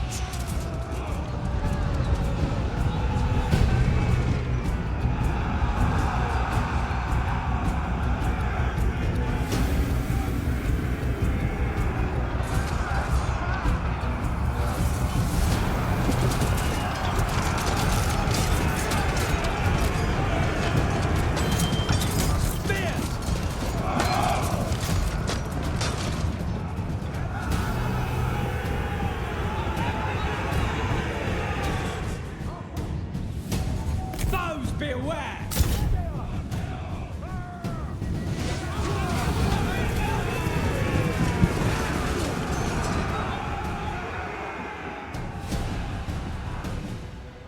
Foes beware! Advancement! No orderly!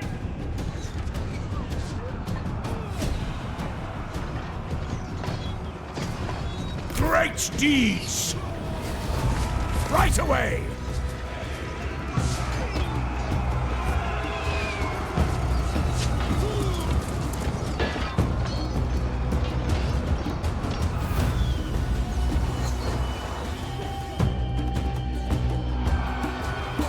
One of your units has no more ammunition.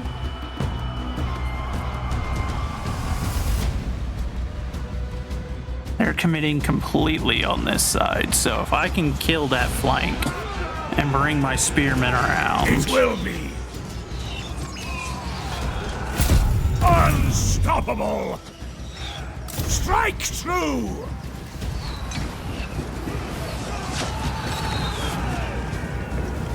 Your warriors are losing heart.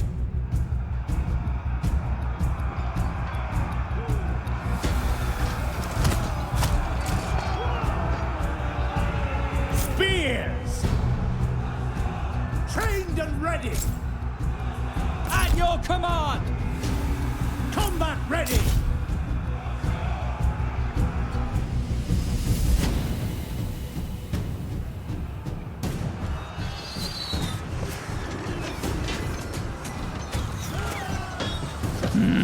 I concur!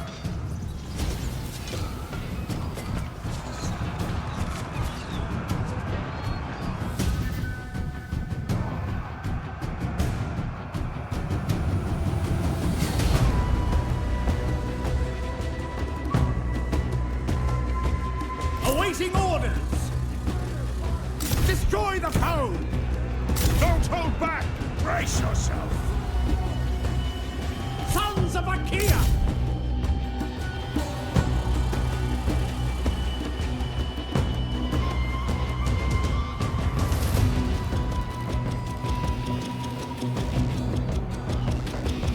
Prepare to die!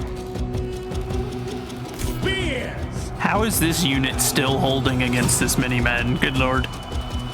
Just break already. I want to get my flank in, you rat.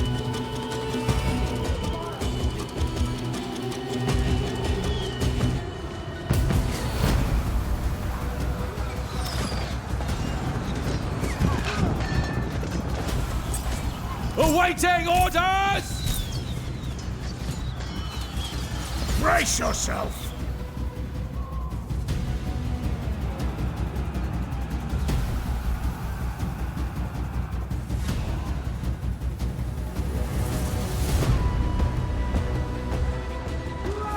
It ends here. Masters of war!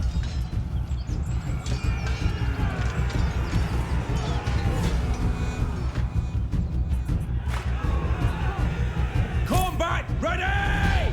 Moving up! Your warriors have been routed.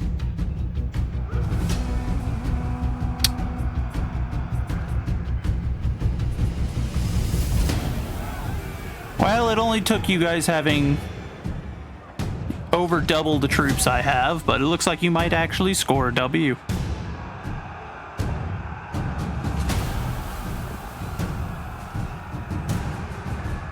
That unfortunate. But we'll see.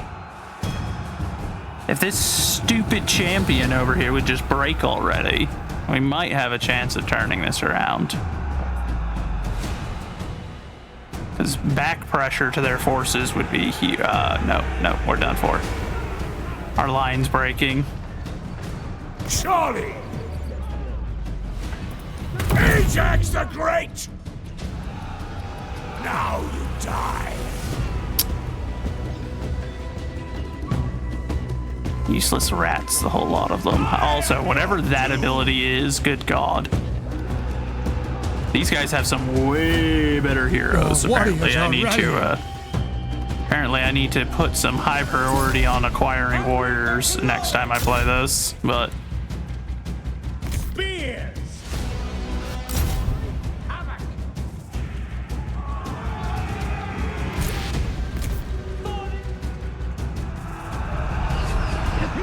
Take care.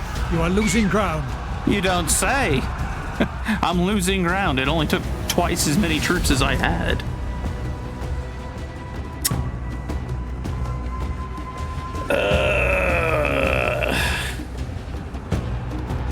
So I will be honest, first feelings on this game, and this is not tied to the fact that I'm losing the battle before someone like Soldier would come in and have a comment like that. The combat in this one feels way more shallow than some of the others. Maybe it's just because I'm doing the historical one, but every unit feels the exact same. I can't tell the difference between, you know, outside of like, oh, I can tell the difference between a spearman unit and a skirmisher unit, but even that's like, it's debatable how much of a difference I can notice. But like, spearmen and island spearmen. On paper, the island spearmen were way tougher. In practice, it feels like they are absolute dog water, but they're essentially just the exact same unit, not as good. Units kind of just break and run, so the morale system's still there, but like, it feels finicky. I don't know.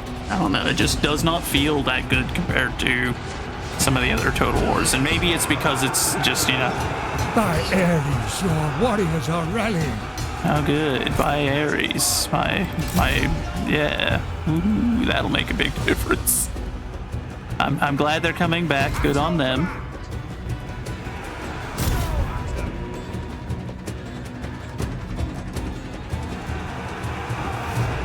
Swords! Spears! Yell at them!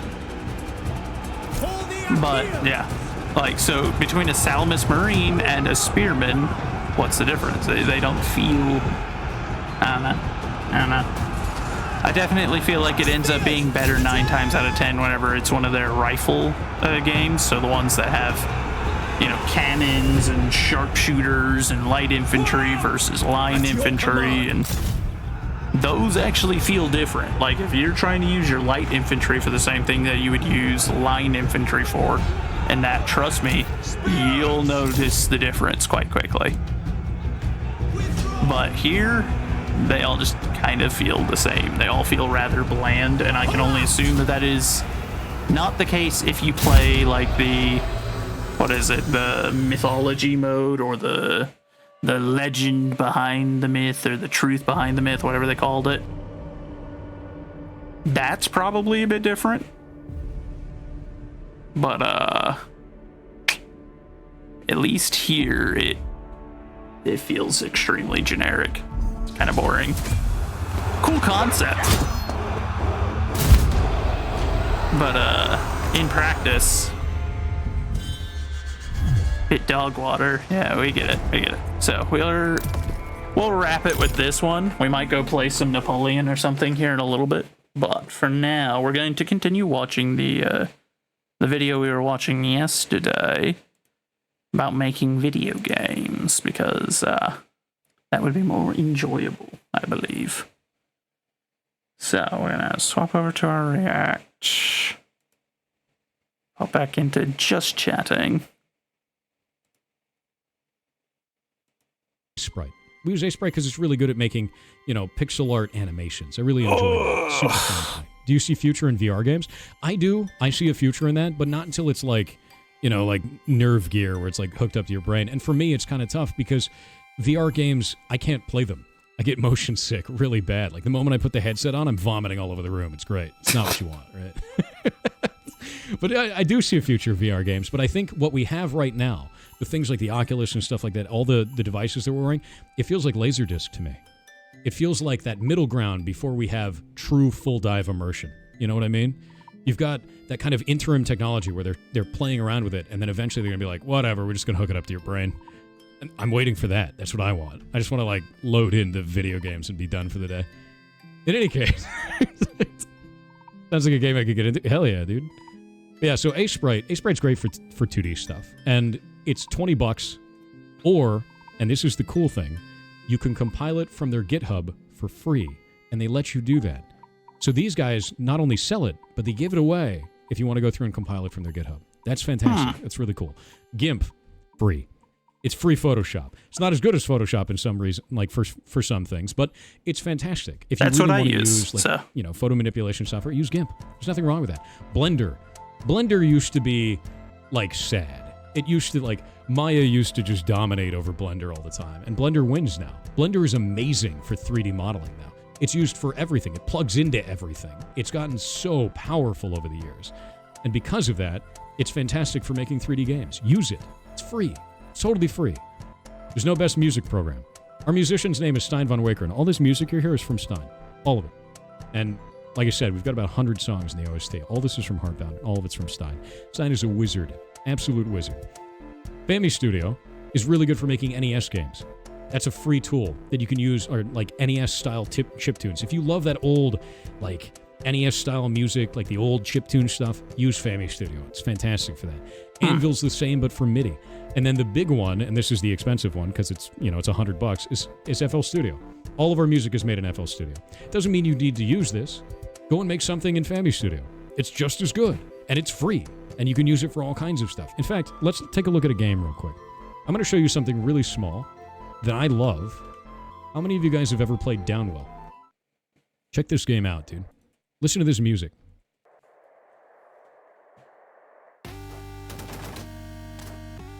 Love this game. It's hard. Downwell is amazing. The music is fantastic. The effects are really clean and really good and readable. And it's all using 3 colors, black, white, and 1 accent color, and that's it. This is a game that is attainable for any of you. You can make this. There's nothing stopping you from making this. It's an easy and simple idea, executed well, and really clean with simple graphics, simple audio. All of this stuff is really easy to make. You just have to do it. And at first you're not going to know what you're doing, but you can do this. And you can learn while you're doing this. And then eventually you can have a game like this that's pretty sick. It's a fun game. It's really cool. Downwell's awesome. Good. It's up on Steam. Play this game. Do it. It's $3. It's $3. Dude.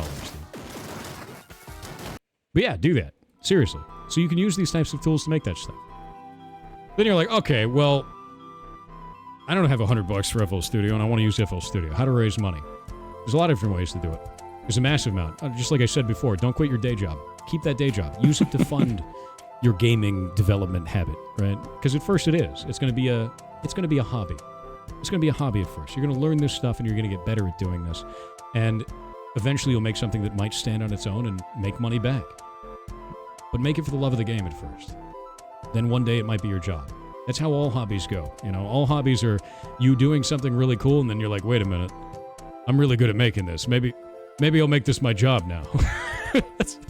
And you can do that with game dev. So raising money at first is really going to be about keeping that day job. After that, you can raise funds from a bunch of different places outside, and the big one is Twitch. If I didn't have Twitch, we wouldn't be a studio. And it's not just because of the income from Twitch. It's actually because of the amount of voice that Twitch gives you as a game developer. When I'm streaming on Twitch, we sell 400% more copies of Heartbound. Every hour on the hour, 400% more copies than if I wasn't streaming. And that is tried and true every day for the last 5 years. If I miss a day of streaming, that number goes down. And this is a really good example of you are an indie. Stand on the top of the mountain and shout about your game. Twitch will let you do that. It is fantastic for that. It is very, very good for getting the word out about what you're doing. And we're evidence of that. And I'm not special for doing what we've done. I'm not, God's gift to gaming or game development or anything like that. I just tried something and it worked. And I know other people can do it too, because there was no special time period that allowed us to do this. There was no special window that we had to work our way through. Now is the time to keep doing this stuff or to start doing this stuff, because it's going to carry. It's going to snowball. And unless you start now, you're never going to start. So do it. Do it. Stop talking about doing it. Do it. Nothing's stopping you. And we have a category now, software and game development. You can go to this category and find other game developers. And that doesn't just mean programmers. That means voice actors. That means writers. That means pixel artists. That means people making pen and paper games. That means people making card games. That means every kind of game you can think of. That's what software and game development is for. And we campaigned to have this made for about 8 months, and Twitch finally did it. So get in here and be part of this category. If you want to make games, this is the place to be. And don't get discouraged at first. Don't just get discouraged if you've only got 2 viewers and your mom and your dog, because that's how I started too. That's how every single person in here started. I remember that at the very, very start when it was literally just me and Chonky in here, and that was it. And sometimes it wasn't even me and Chonky. Sometimes it was just me. Chonky'd be doing something or asleep, because he'd sleep all hours of the day. But now look at us. We're at 252 followers. I am shocked regularly by that. Where I am today. And there's nothing stopping you from doing the same. If you really want to do it, do it. Make games. Make cool stuff. Other people will find out, as long as you're telling people about it. Now, outside of that, and this is a cautionary tale, you don't need a publisher. So many people get stuck in this and go, well, I can't make games. Someone's got to publish me. No. You used to need a publisher because you had to release on a console. Back in the day, when you wanted to release on Super Nintendo, you had to pay Mr. Nintendo 30% of your revenue because they had to go and make the physical cartridges. Why? You don't need that anymore.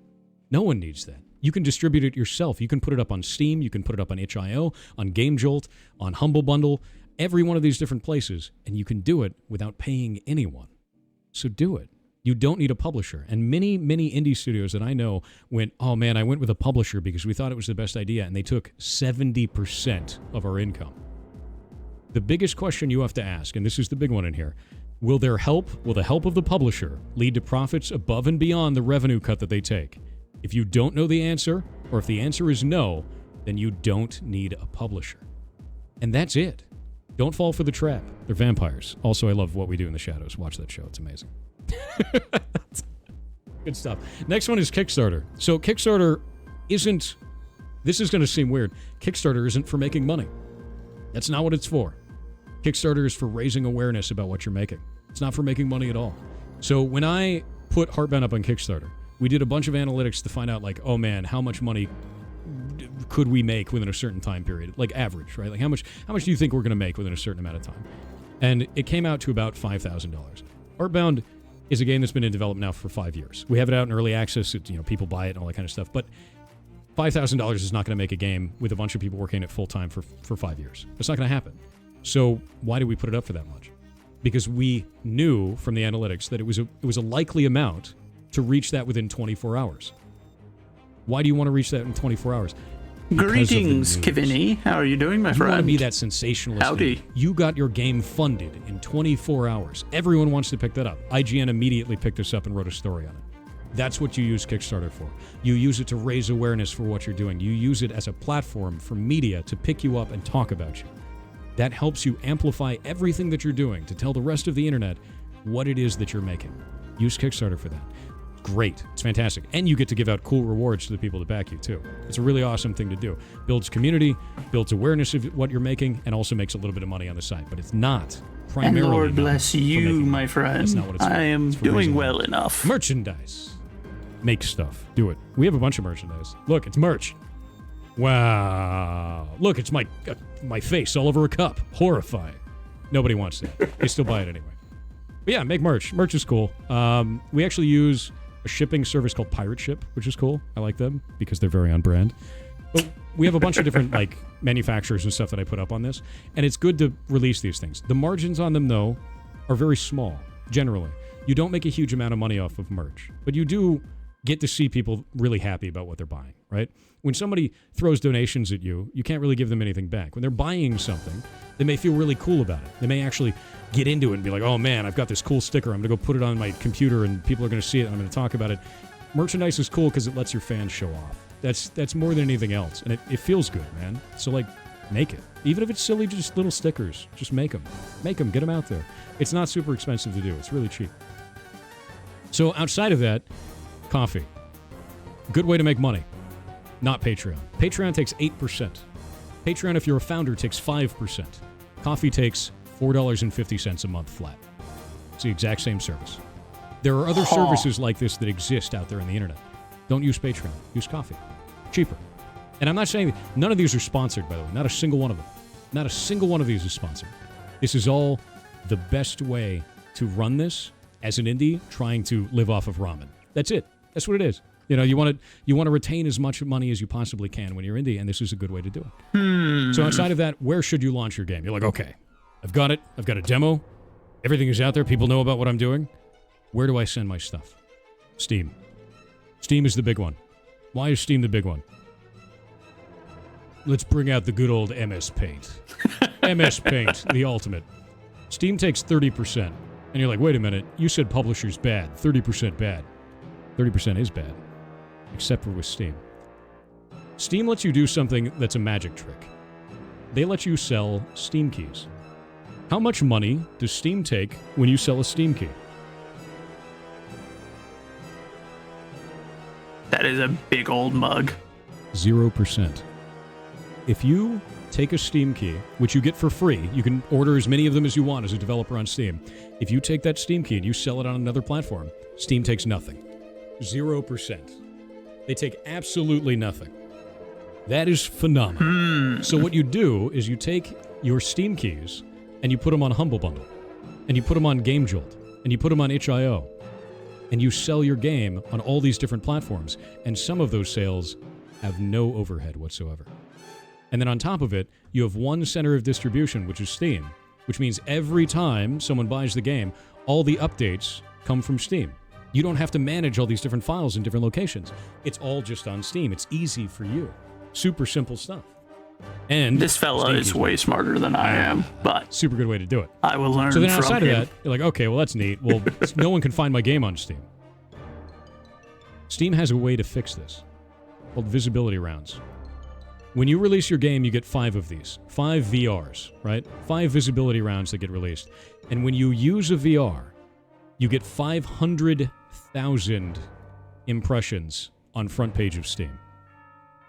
Is that legal by Steam rules? That's what Steam does. That's part of their service. That's 100% what Steam wants you to do. They want you to sell Steam keys on other platforms. I believe in their agreement, the only thing that they asked for you to do is it cannot be cheaper on other platforms than it is on Steam. Exactly, Kavini. That's the only... Humanity would get nowhere if it weren't for 2 things. 1, the grace of God. 2, our ability to collectively learn from each other. If we didn't share information with each other, humanity would still be very much living in much harder conditions than we do today. It is solely down to the fact that a few smart folks among us can figure something out, and the rest of us can learn it from them, that we have continued to progress.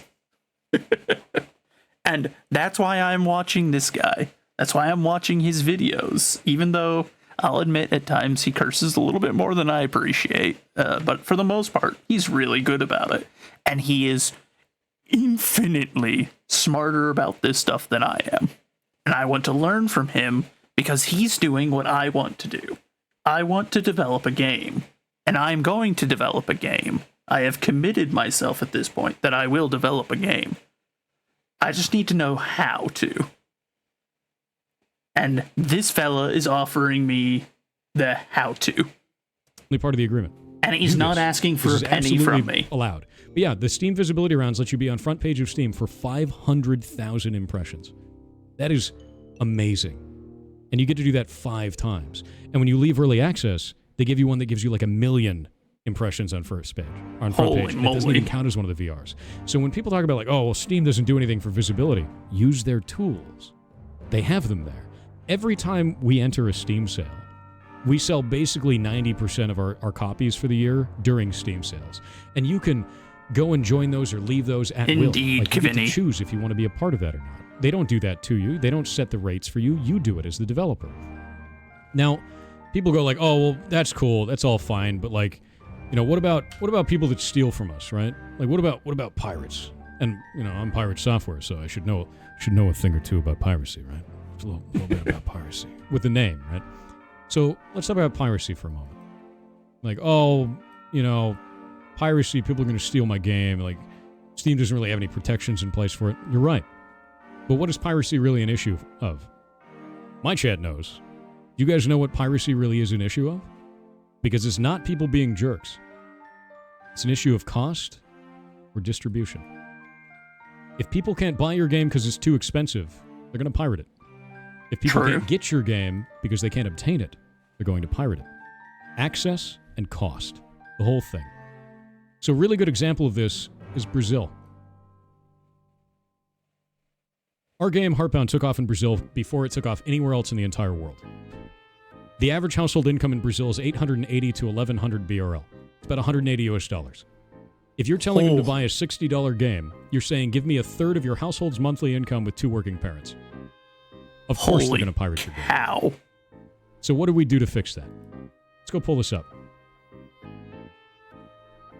First off, we localize the game into Brazilian Portuguese. Then, using Steam, we localize the price. You can see here the Brazilian real, it's only 20 BRL, which is about $4 US, 58% off in Brazil. How much money do you think we make off Brazil? Knowing that the economic constraints there, the fact that it's not a huge amount of income, the fact that we've released the game there for 60% off. How much do you think it is? 20 to 25% of our studio's monthly income comes from Brazil. Holy 20 to 25% cow. of our studio's entire monthly income comes from Brazil. And that's a country that's generally overlooked because of piracy. Why would you overlook it? Don't. Use Steam. Use Steam and localize your prices and localize your games. If you do this, those communities can support you. And you're supporting them by giving them a game that they can actually buy that makes sense for them to buy. So they don't have to go to a third-party site and get malware. That's what this is all about. That's the whole point. You will make money. You don't have to worry about it. Put your game up there and make the price fair. And you're giving a better experience to people that otherwise wouldn't be able to have it. And you'll make money out of it. So yeah, you guys are talking about Argentina, right? Argentina is $1.13, right? Holy cow. Argentina, $1.13. You're like, oh, well, people just VPN and buy it there. I think we've sold like 2 copies in Argentina, which is wild. Because our team manually set the localized prices. For some of them, yeah. For the localizations that we do, which is Brazilian, Portuguese, Russian, French, Spanish, and Japanese, those ones, we manually set them. Because I want to make sure that they're correct. And I talk to people that are in those areas, and I pay attention to the economics for that stuff. When you set it, Steam automatically starts doing the converted price automatically from there. So I don't have to worry about fluctuating prices, because Steam automatically handles that for you. Once you set this value, you're done, basically. They handle everything for you afterwards, which is great. It's really fantastic. So And I have two basic concepts for games that I'm currently brainstorming on, and they're just the first ones that come up to my mind. And these are the 2 of them. Neither of these are actual names for the game, just concepts right now. I am in the earliest stages. Abbey, where it'll be a management kind of game where you're going to be put in charge of a monastery. And the whole goal of it is going to be to grow your monastery, to grow your capabilities to, like, you know, research and study and conduct theological educations. Because I love management games. I'm dumb, I'm a nerd, I love them. They're fun. To me, looking at the sheet and making sense of it is enjoyable. And then getting to make choices that will guide, like, the direction of your monastery, to help it grow, to make new buildings, like, That's a big thing for me. I love that kind of stuff. So that's where we're hoping to go with that one. Hello, ZC. How are you doing, my friend? Welcome in. Thank you for the follow yesterday. And then the other one is a roving paladin game, which will just be, both of them are going to be, this one will be more choose your own adventure kind of idea, whereas this one's more management idea. But those are the two very basic premises for games that are currently set up. There will be much more development going forward as I start to get dug into this. But those are just the two precursor ideas that we're at right now. They can, they can do all this automatically for you as well. If you don't want to touch any of it, they do it for you if you don't want to touch it. And you set it for free to a single country? I don't know. We're trying to find that out right now, actually. We're trying to find that out. We'll figure it out. I'm hoping to find out. I've got like some feelers out to Steam to see if we can do that. But yeah, so with Argentina, people are like, oh man, prices there. People are going to VPN over it. Steam will let you do that. If you try to VPN over, it's actually based on where your payment processor is. So most likely, you can't yes. just VPN around it. A large portion of switch your payment a large portion of the music that I play is Sabaton, because I once again am kind of a nerd and love their history focus. They're probably my favorite band, if not one of my favorite. But I can't think of who would compete with them off the top of my head. So they're probably my favorite. Processor around a whole bunch. Steam will eventually ban your account, and then you lose all your Steam games. So people don't want to do that. They don't do it. And I know they don't do it because we've sold about 26,000 copies of Heartbound. It has about 100,000 wish lists. And I think we sold 2 copies in Argentina ever. Which is, to me, is pretty funny. Like the cheapest price on there, we've only ever sold 2 copies. So, not really an issue. But yeah, with all that in mind, man, you have everything you need to make games now.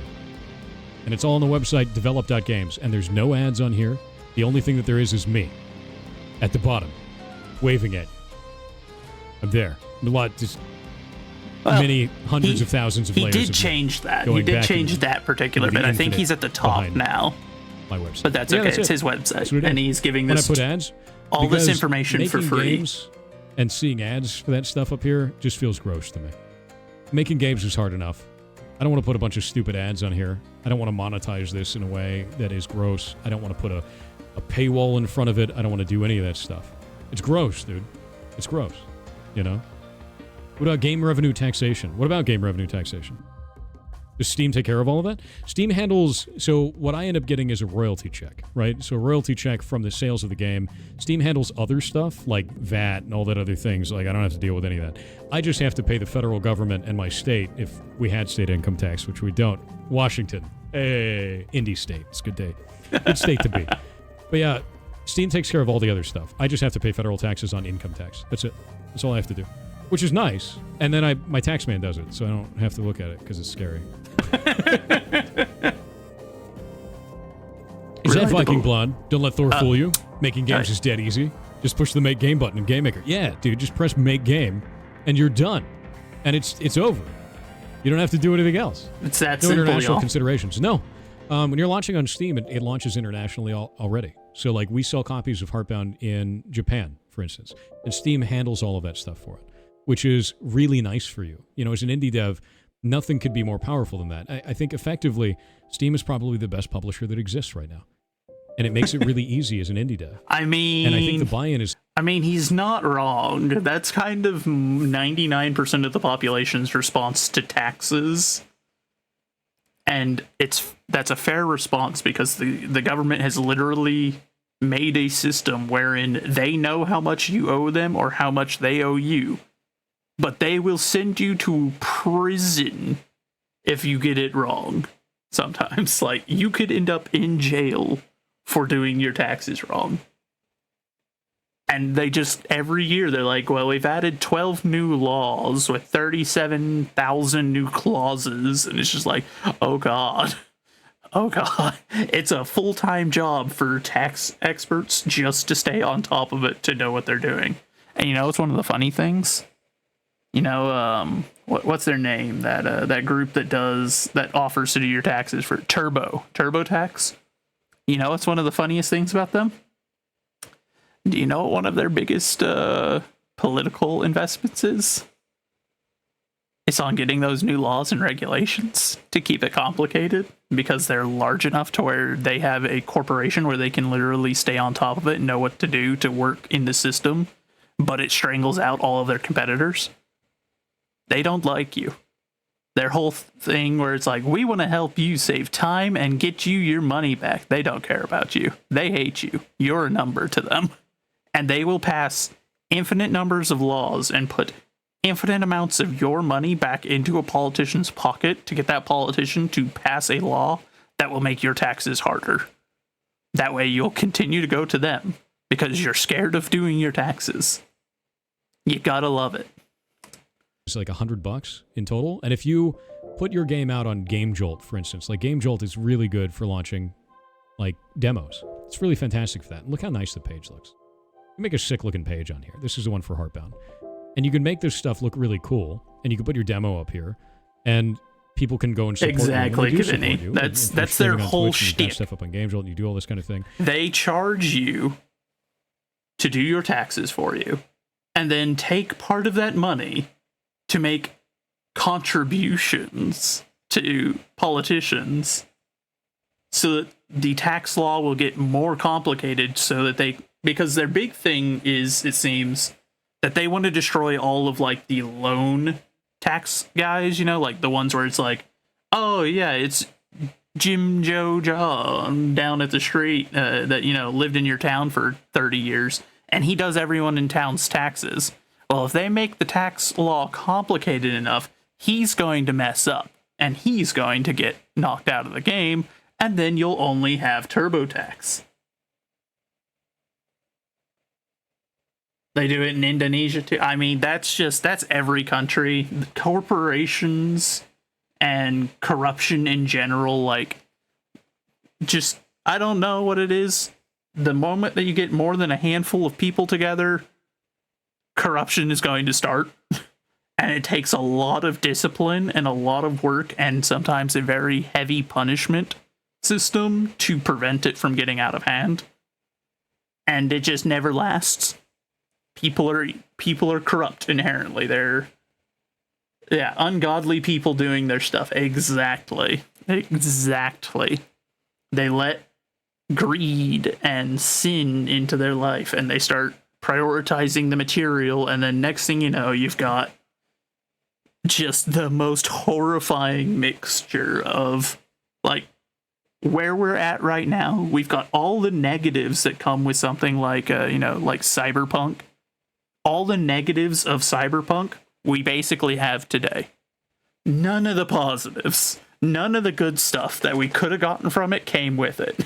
We ended up with the worst, like dystopian novels. We got all the worst bits from all of them, and then that was what the corporations and governments of today were like, that looks good. That's what I want.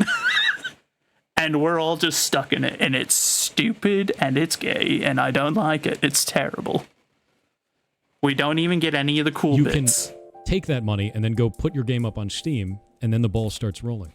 Because then you have a base camp. You have a place to put builds. You have a place to interact with your community. You have a place to have a sold game. And that's something that's phenomenal. It's something that you just can't really get anywhere else to the same degree. And you guys are talking about Epic storage tools. Do they compare to all the stuff Steam does? Epic loses right out the outset, even just with one feature, and that's the Steam key. The moment that you say Steam key, Epic Games loses in comparison, unfortunately. And it's just because the Steam key can be sold anywhere for free. I like my playlist. I feel like there's a couple of pretty solid groups in here. Oh god, you found the channel. What's up? Hi. Yeah, it's Pirate Software, /Pirate Software. It's me. Hello. But yeah, so like, I think as we wrap this up, we've got about 4 minutes left. I think the one thing that I want to impose on every single one of you is don't wait to make games. You're not too old to make them. You're not too young to make them. I waited most of my life in AAA, like 7 years in AAA, before I realized that I could just go home and make indie games. and that nothing was stopping me.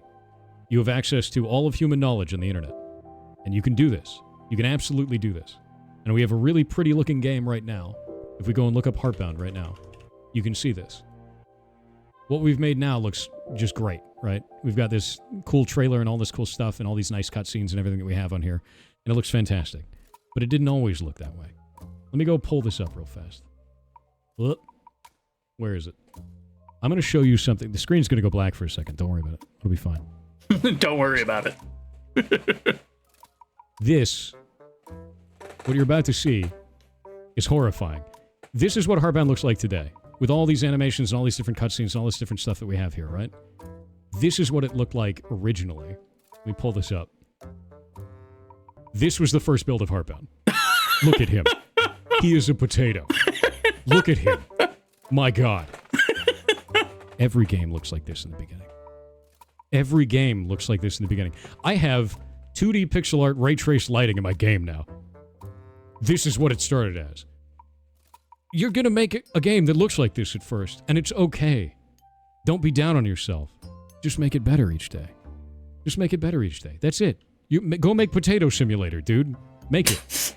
I believe in you. You can do this. Yeah, RTX off. Exactly, dude.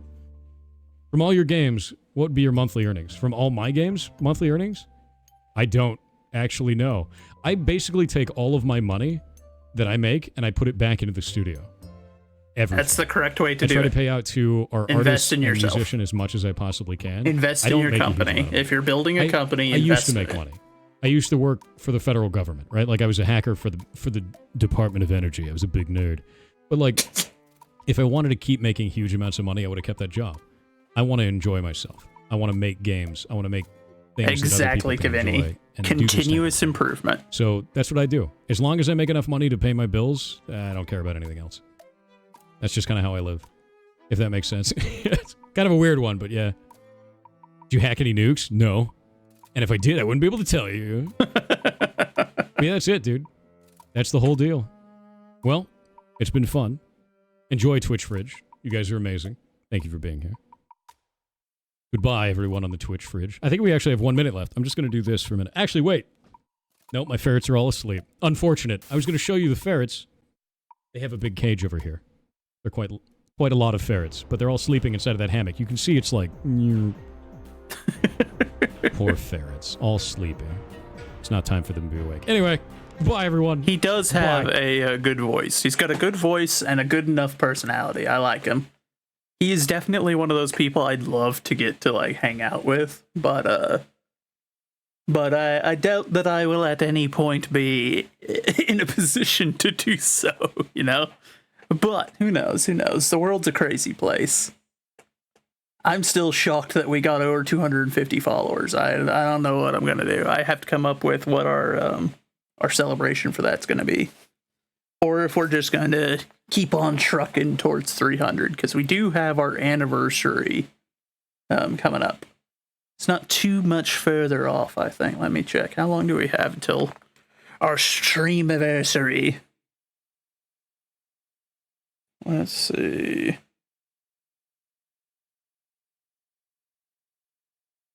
So that is in August. So we've got, what, a little over 2 months, give or take, before our stream anniversary.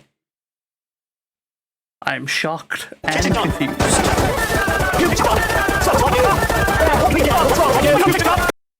Kivini, I appreciate the subscribe, man. You don't have to do that, but I do appreciate it. It's been a crazy journey to get even just to this point.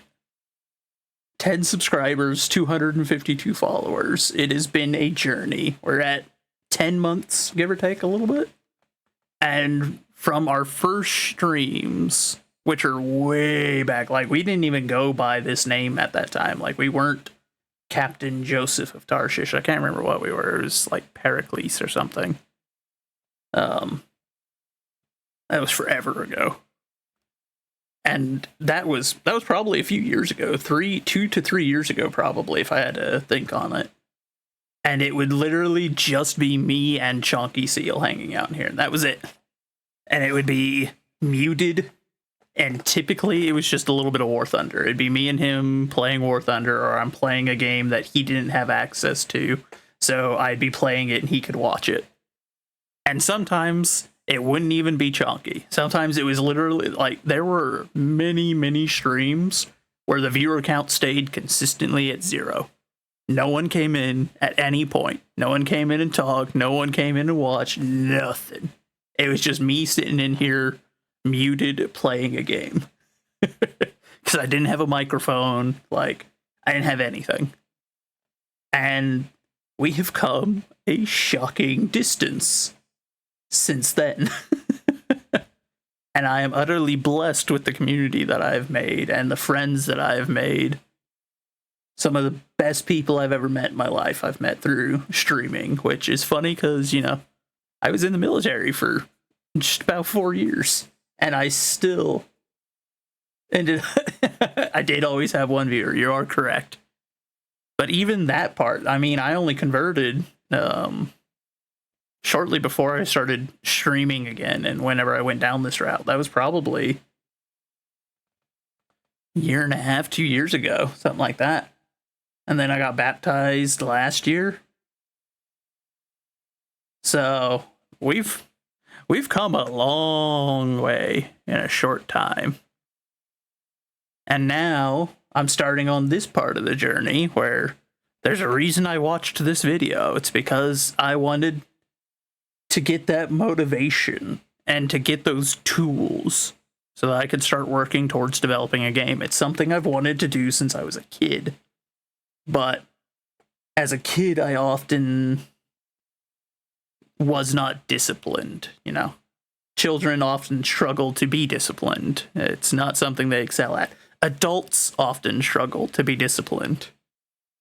But in this last week or so, I finally committed, like, no, I'm making a game. I don't care what condition it comes out in, I'm making a game. And I've also started, like, I've got a big thing I'm doing to try to get my finances all fixed up. I've got a bunch of stuff going on that end to get my my debt knocked out.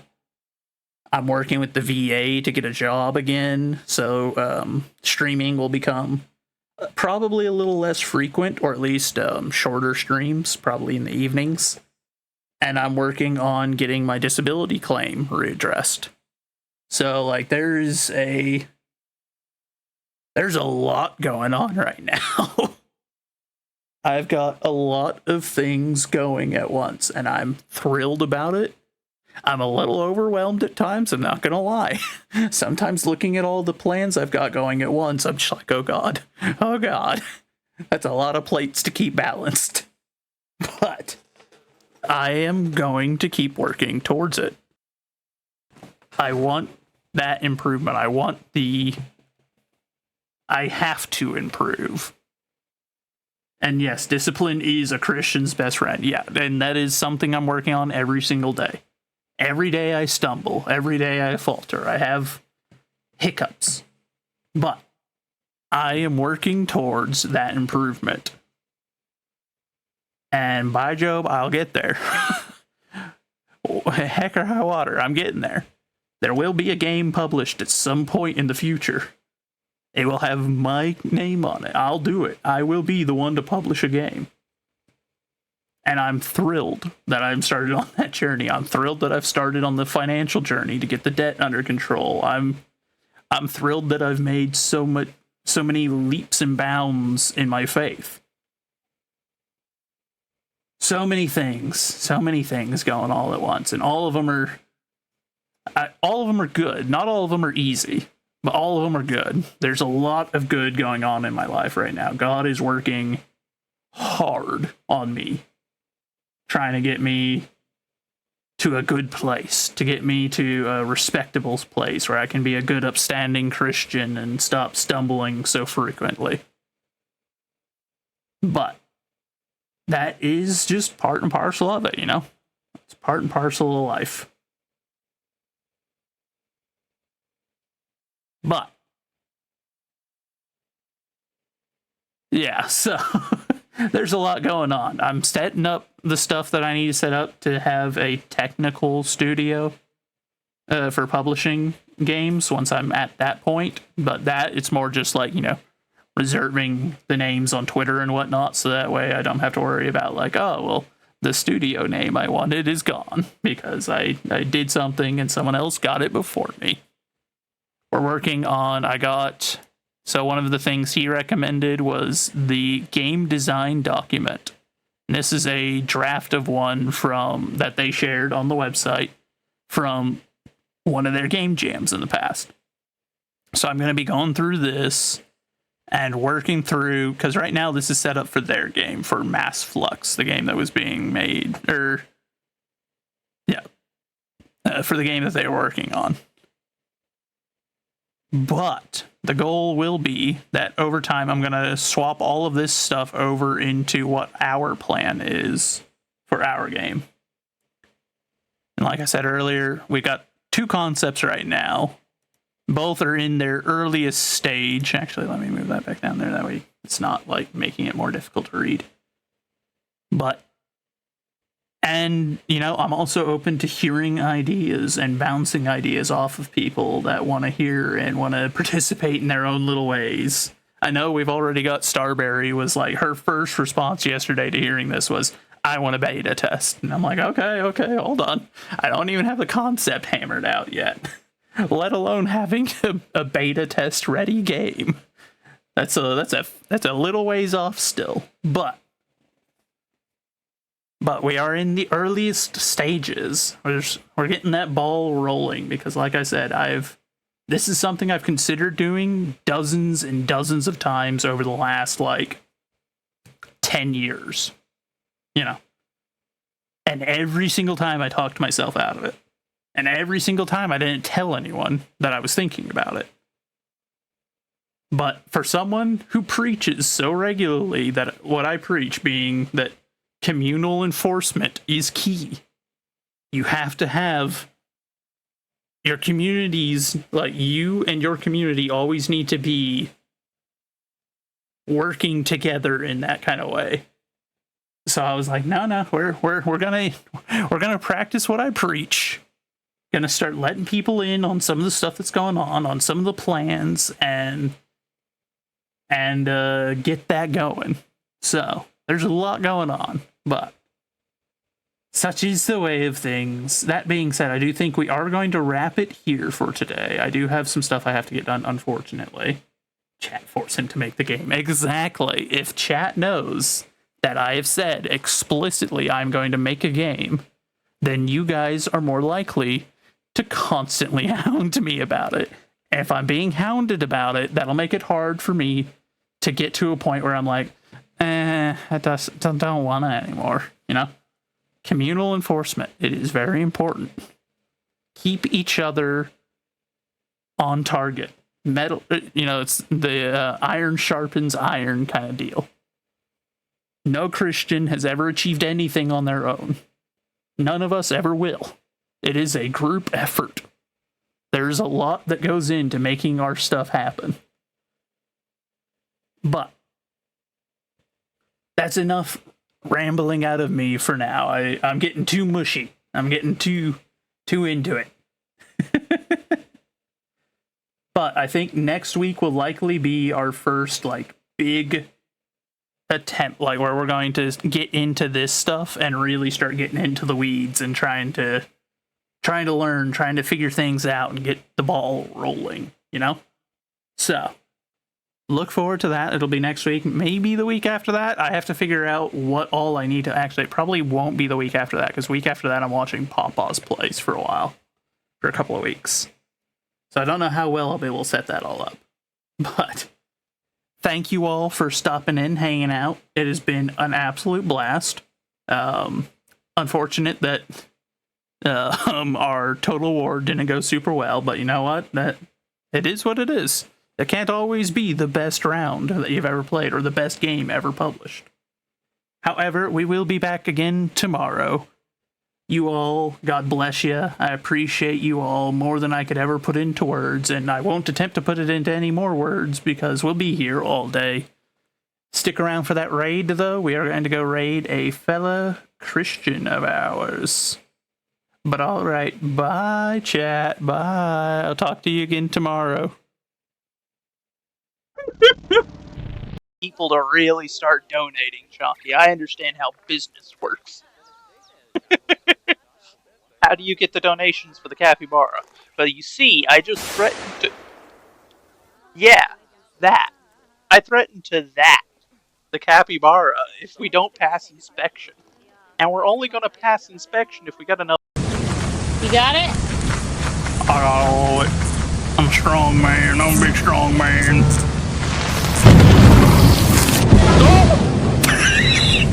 You ain't that strong. I was strong enough. I just, got annihilated. I'm a big strong man. Yeah. Strength got nothing to do with surviving a lightning strike. Right.